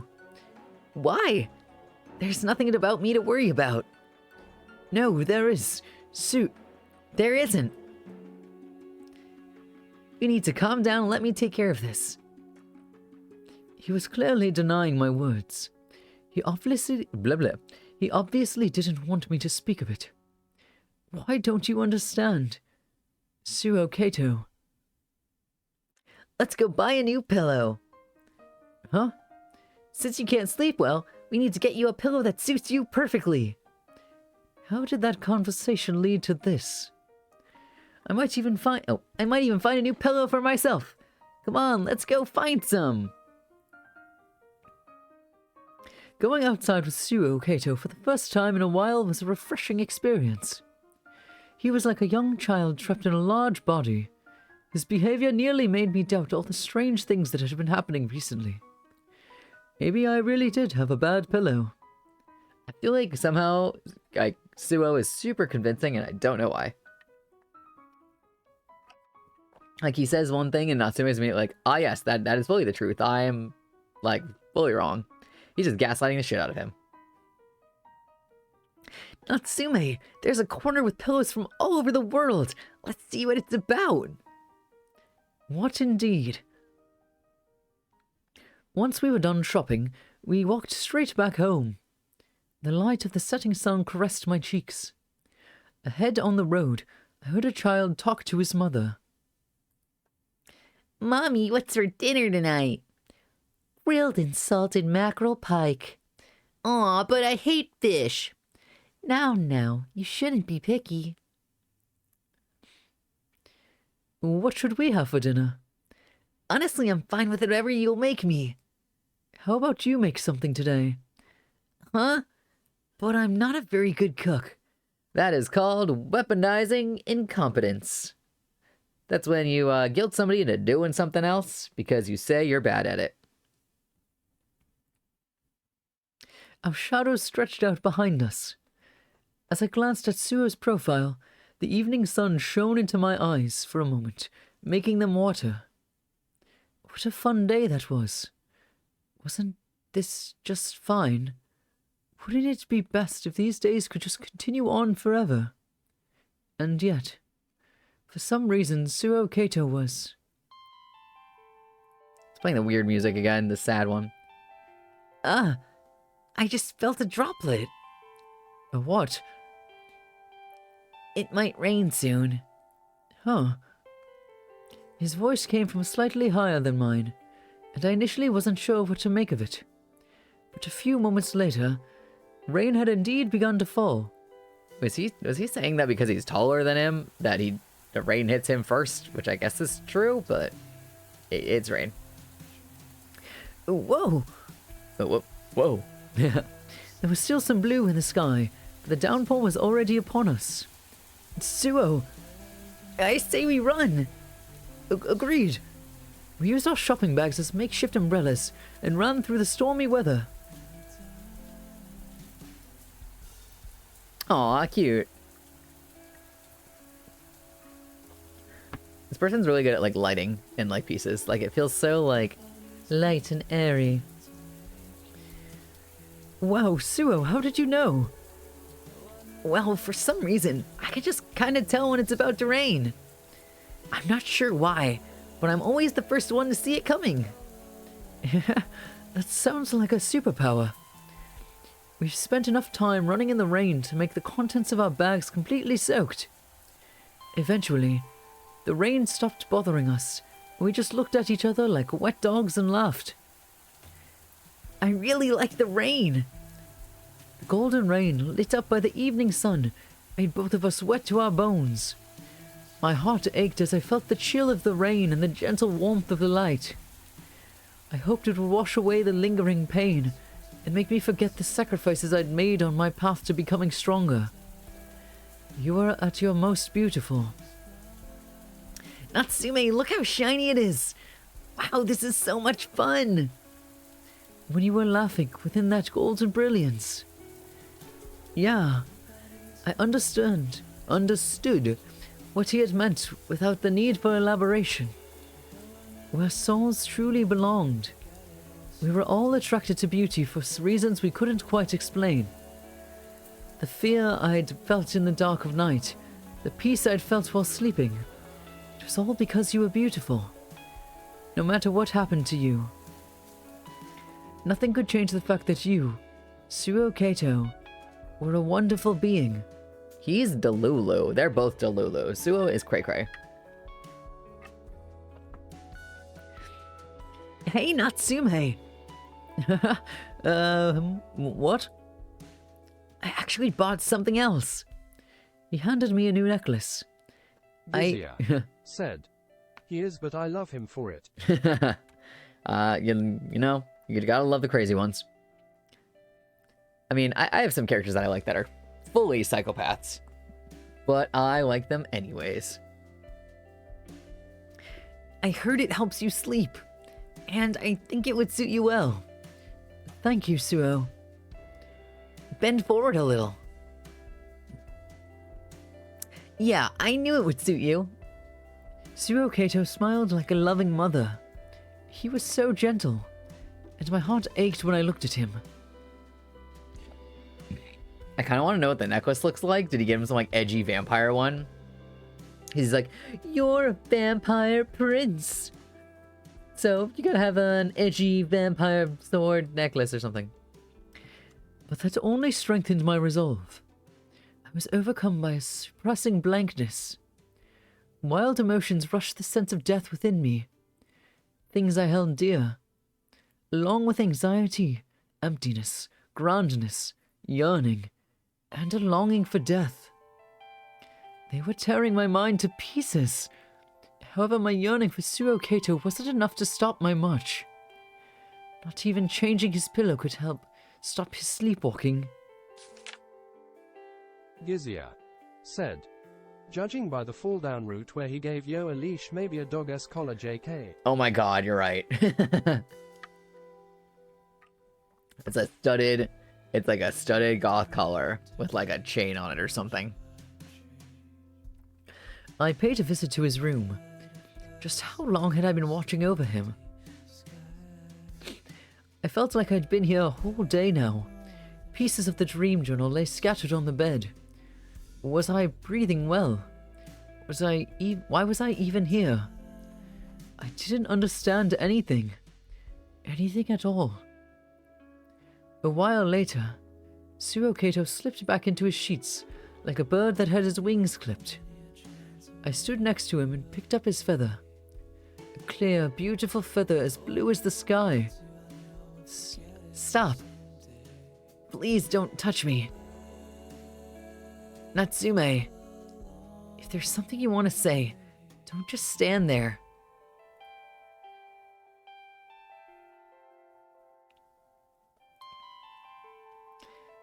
We need to have a proper conversation about your sleepwalking. His expression was one of utter disappointment. Just the bored look you'd give something completely devoid of worth. You two? Are you also planning to bore me with talk about how I should abandon my fantasies and face reality?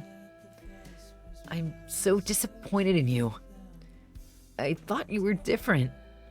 I thought that despite being an adult, you're also a prince in the kingdom of the night.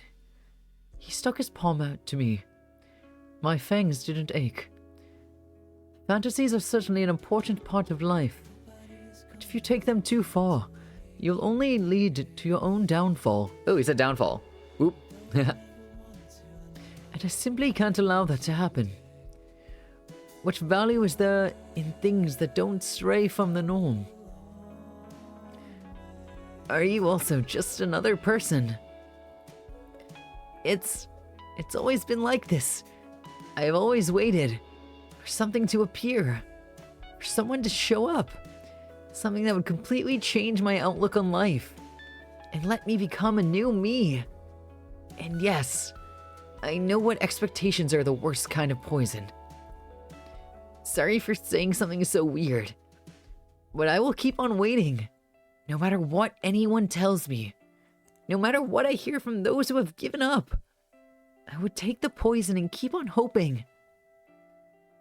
Hoping for more out of this world.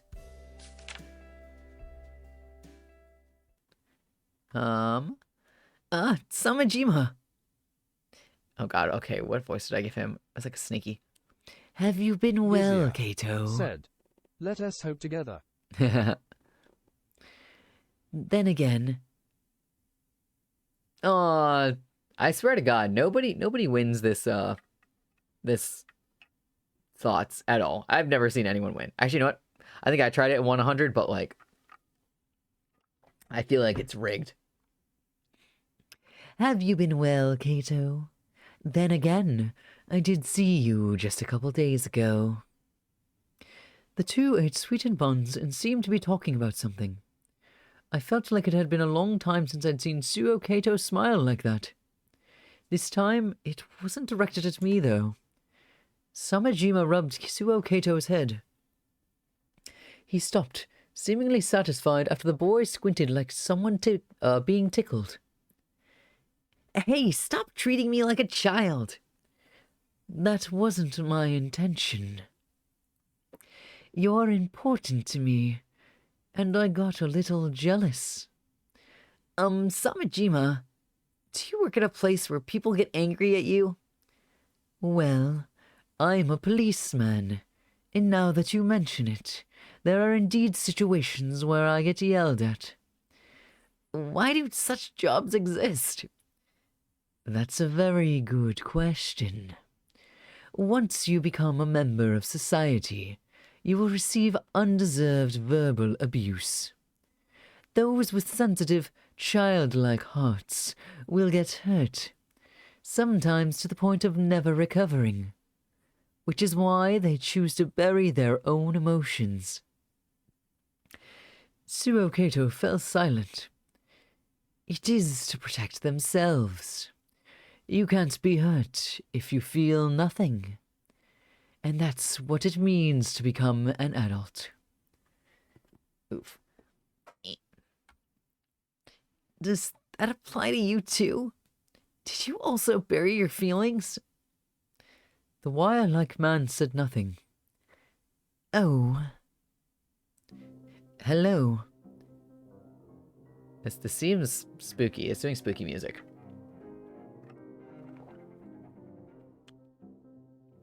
This seemed like a blunder to me.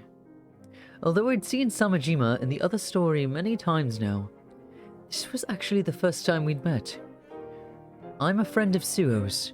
My name is Natsume. I see. His brief, simple response made me realize just how thick the wall between us was. He gave me an icy, observing gaze that sent a cold sweat down my spine. If you don't mind me asking, what do you work as? A detective. And how did you come to know him? He's an acquaintance of an acquaintance. Few people are less trustworthy than ones you come to know through people you know. Samajima smiled. It made my stomach hurt. I think I understand Suo in my own way, as an adult. I see. He didn't seem impressed, and appeared to imply that I would never be up to the task. Frankly, his attitude upset me. I did, after all, have my pride as Suo Kato's friend. How about you, then? Excuse me? What do you think you can do for Suo Kato? As an adult, I mean. I can... Oh. Sorry, my voice is like... Bleh. I can protect him from the dangers of society. His prompt response left me speechless. I am, as you've no doubt noticed, an adult. I didn't know what to say. Having lost interest in me, Samajima went to Suo Kato and said something I couldn't quite catch. I was at a loss for words. Our exchange made me realize that I was only a 17-year-old in an adult's body. He, however, was a true adult. He was doing his best to talk to Suo Kato while having an objective grasp of his position. This made me feel like I was completely defeated. Sorry for the wait, Natsume. It's okay. Are you done? Yes, Samajima is quite the worrywart. I tell him it's all fine, but he never listens. I see. Of course he'd be worried. He was protecting you. Natsume. I should have protected you too. From what? Come on, there's no need to protect me at all. He pounded his chest and flashed a bright smile, making my heart ache. You are being protected, even now. By your father, your mother, the school, the teachers, Samajima, the district. Everyone hoped that your future would be one of health and happiness. That was a role adults had thought. That was a role that you hadn't been aware of. You're fine the way you are. Natsume, you're fine the way you are. I raised my face and saw Suo Kato smiling at me. The faintly pleasant smell of someone's dinner wafted through the evening neighborhood. This was a gentle space, and it felt like everything could be forgiven here. So please stay with me, always and forever. Oh, how cruel. Suo was such a cruel boy. I made a weak smile. He might have been right. Perhaps it'd be best if I'd simply gave him the exact, exciting stimulus-rich life he so craved. That would be enough. I was entirely too powerless to protect him or even change his perception of things. The idea of leaving some sort of mark on him was pure hubris. He led the way back home, and I silently followed. Our shadows had grown long in the evening sun. If I had to describe it all in one word, it'd be resignation. He seems really sad about all of this. The days continued to pass just as they had. Suo Kato continued being the pure, cruel, and innocent child that he had always been. You know, he kind of gives me like Peter Pan vibes, like OG Peter Pan, where he's like, I'm a kid, so I do mean shit. because I don't realize the consequences of my actions.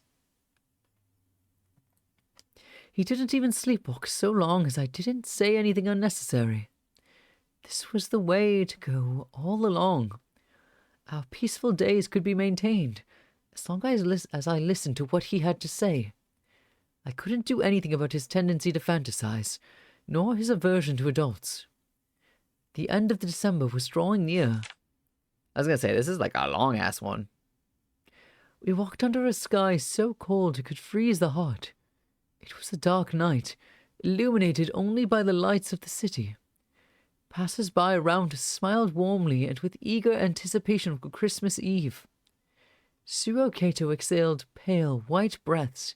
He seemed to be in high spirits. I trailed after him in silence. I was tired, if only a little bit. After some walking, I suddenly heard some singing from the distance. What's that about? We went towards the source and found a choir in the plaza. Wow! Children clad in white were singing to the best of their ability, their faces red from the surrounding cold. I felt my heart uplifted by the beautiful Christmas carols they sang. According to the nearby sign, they were orphans raising money for their orphanage. Suo Kato listened to their performance with a loving look in his eyes, then left them a donation. After that, we backed away a little bit and continued listening to them from a distance. Their songs brought a smile to my face and provided me with a brief sense of comfort. Suo Kato, on the other hand, seemed to be thinking about something else. It's a miracle. It's really like I'm witnessing a miracle. He exhaled an affectionate sigh. Momentarily distracted by the performance, the people around us briefly stopped before continuing on their way. Look at choir. Okay, but I'm hungry. Really? Let's hurry home then. It was quite late in the night now. Oh wow, an orphanage choir. They must be so cold. We'll have to pitch in. Huh? Well, fine. I guess I do have some change to spare. Now that's funny. Oh crap, my show's about to start. It's so pretty. Suo Kato must have heard them too. Even so, he did all he could to focus his attention on the singing children. It was a silent night. A song ended, and we gave them our most sincere applause. The children looked at the conductor before moving on to the next piece. The song in question is called Silent Night, which I found all too appropriate for the occasion. I watched Suo Kato completely immerse himself in their performance. At first, he looked like a senior angel looking over inexperienced apprentices. However, that impression I had of him gradually changed. When the second song ended, I threw another glance at him before the choir moved on to the third. Suo Kato now looked like a powerless shepherd, waiting for the angels to come pick him up. It made me think of the ultimate truth reached by have-nots. Suo Kato. I couldn't help but address him, but he didn't even look my way. His attention was glued to the children and their choir. Yet his side profile made me certain that I was gazing at something profoundly sacred. Who will protect these children? Who could do that? Suo. As Suo Kato finally turned to face me, he made an angelic smile. There was a certain gleam in his eyes that seemed quite unlike him.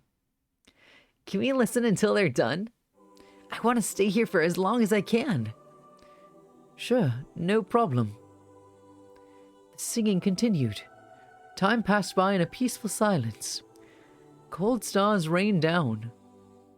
Oh, the world was filled with cruelty and helplessness. So where was their promised land, the heaven to grant them peace? I had a wonderful time today. Thank you so much. If anything, I should be thanking you. In any case, good night. Good night. If I don't become an adult, no one will protect those children. I can't just stay a child forever. One day, I'll become an adult capable enough to protect them. That night, it snowed. My shoes, which weren't quite made for the winter, squeaked audibly every time I stepped on the white snow. Wow, look, everything's so white. Haha, there is so much snow. Whoa. Are you okay? I lost my balance, but Suo Kato grabbed my hand just in time to prevent me from falling over. Oh, thanks. It's okay, just watch your step next time. I pursed my lip when I realized that pretty much no one would suspect me to be the older one here. In all other possibilities I spectated, Suo had always seemed like a child, but now that I'd gotten to know him a bit more directly, he actually gave me the impression of a fairly dependable individual. At first, we merely enjoyed this winter wonderland, but then he suddenly scooped up some snow from under his feet. Could I take this back home? I don't know. It'd probably melt by tomorrow. I guess you're right. It becomes all watery when I touch it. He showed his wet, pinkish hands and gave me a mischievous smile, making me grin as well. Oh man, snow just disappears, huh? You can't keep it around forever. Yet it's still so pretty, fluffy, and exciting. Those words felt like an expression of his inner child. He wanted to forever cherish things that glistened like snow. He wanted for the extraordinary to last forever, and yearned for what lay beyond it. Suo Kato. It's so cold. I'm sorry for blurting out something that silly. I know it's impossible. The snow continued to fall. The extraordinary continued to paint the city of Tokyo in its hue. To him it was a gentle joy, as well as a cruelty. Natsume. What's wrong? Are you cold? Should we go back? No, that's not it. The tall boy looked straight at me, waiting for my response. It was okay. He didn't have to wait. He could just abandon me. I wanted him to keep on running freely to his heart's content. Let's go, Suo. Natsume. Yes? Take my hand. What? Oh, but take those gloves off first. After waiting for me to take the gloves off, he extended his hands to me. I want us to hold hands. Come on, just do it. Like this. I grabbed his extended hands. I sent a brief chill through me. I guess they're pretty cold, huh? Sorry about that. Your hands are so large. I get that a lot. The snow continued to pile up, almost like it was trying to bury us alive. Oh, this is very gay. Possibly the gayest thing we've seen yet, maybe. I somehow felt like I had to do this for you. Gizia said. Very. I mean, you looked like an abandoned puppy just now. What? I couldn't just leave you be. Come on, if there's anyone resembling a dog here, it's you. That's right, a dog. You're like a puppy. Gizia said. We have the I believe you can love me line, so it is difficult to say. That is true. The other ones were also very gay. Was that line in... That line wasn't in this one. That was in the last one, I think. Nope. Pouting, I briefly averted my gaze. I found it embarrassing to look into his eyes. It wasn't just because he compared me to a puppy. His eyes were brimming with loving compassion. And I felt like he'd seen right through me. I was now convinced, beyond any shadow of a doubt, that he was someone dear to me. I felt as though I'd met him a long, long time ago. I'd absolutely no idea why I felt like that, though. Hey, let's take some snow back home. But that's impossible. It'll work out. I'll think of something. I don't want to see you give up. There's no need to force yourself to understand something or make compromises. You don't have to become an adult. Someone with your pure heart and sense of righteousness has no need to grow up. It felt as though time itself had come to a halt, and the sheet of snowflakes protected us like a starry sky. I just don't know what it means to become an adult. Adults are gray and boring, locked between towering walls of concrete, and that makes them wither and lose all playfulness they might have had. I mean, I've never become an adult before. I feel like doing so would mean I'd stop being myself, and that scares me. It's okay. You can stay the way you are. Even as you grow older, never be afraid of liking what you like. Ooh, I like that line. I feel like that eternally, like as soon as you turn 18, you have to stop liking everything fun and child-loving. But here I am, old and playing video games and having a lot of plushies and dumb shit like that. Oh, yeah, I already said that. No matter what anyone tells you, hold your head high and be proud to say you like the things you do. I feel like that would help me as well. Really? Yeah.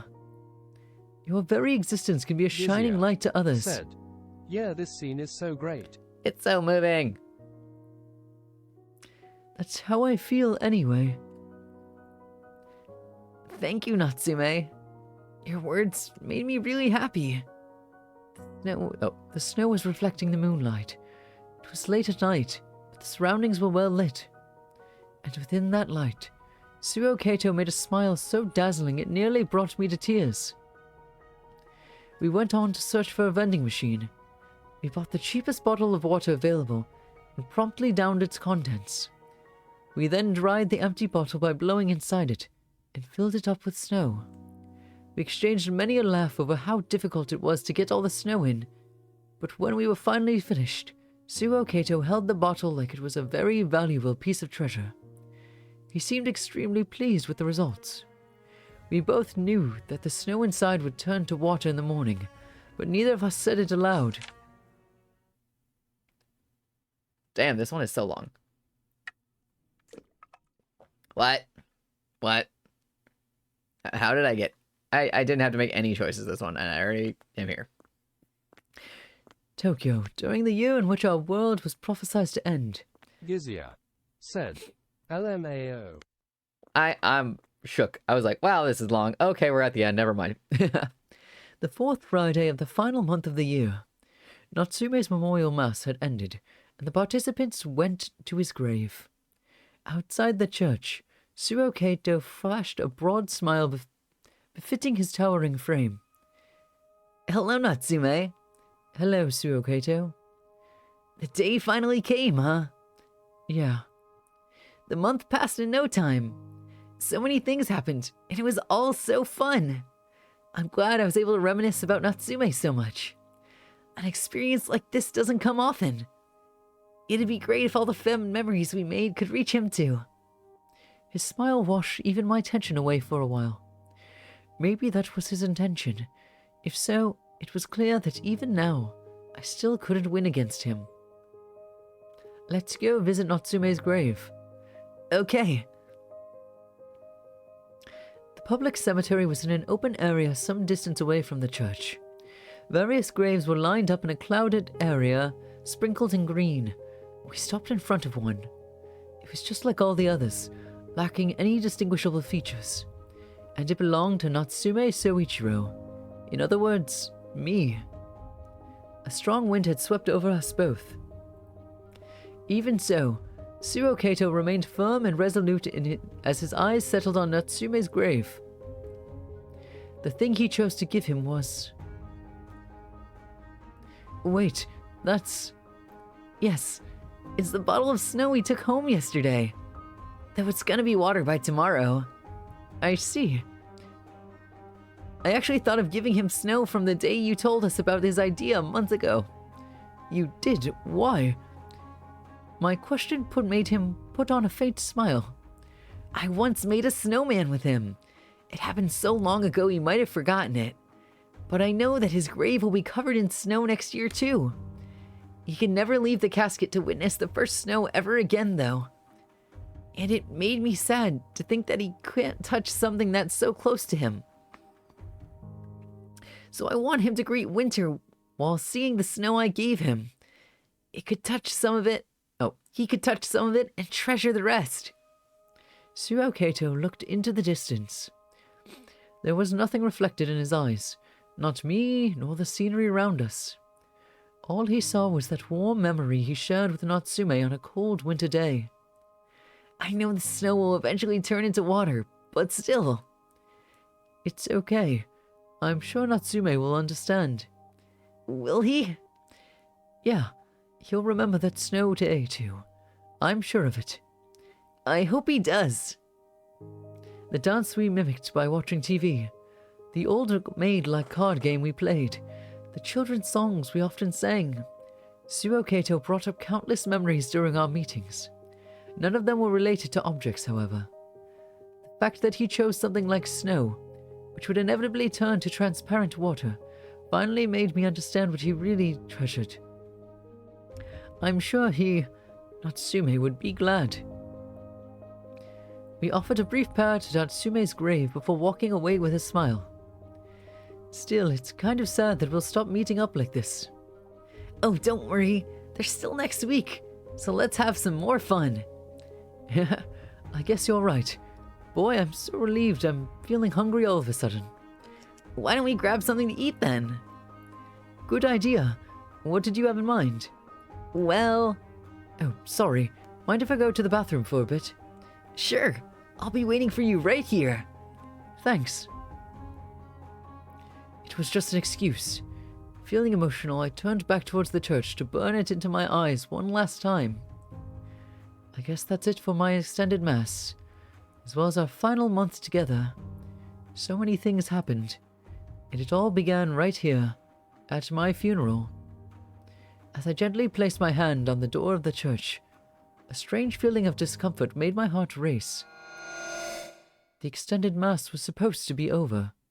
It was our last Friday, yet there was a faint discrepancy tugging at the back of my mind. What did he say? What did he just say a few moments ago? There's still next week. Next week, what did he mean? The month only had 4 Fridays. There was no next week. Then why?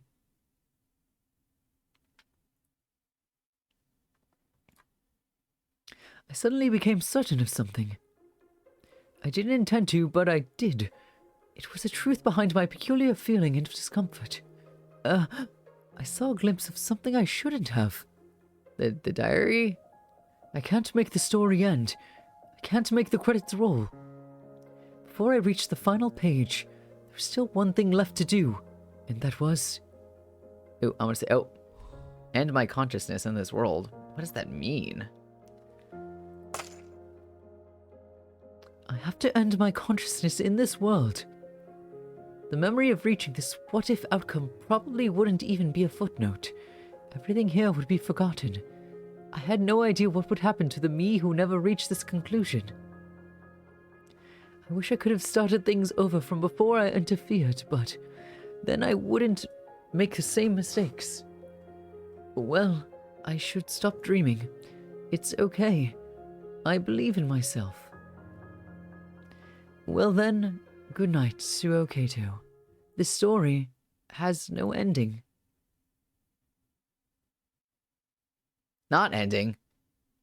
What? What? Oh, well, I got an achievement for it anyways. Gizia said, "Congrats."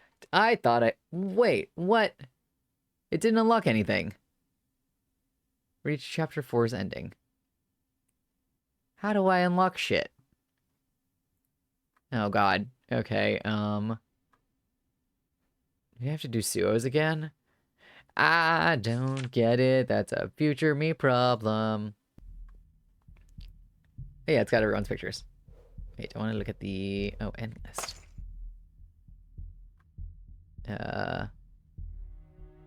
Not ending. Oh, so I have to do Suo Gizia again, because I didn't do the said, ending. Go to CH3, their essay choice there. Chapter 3.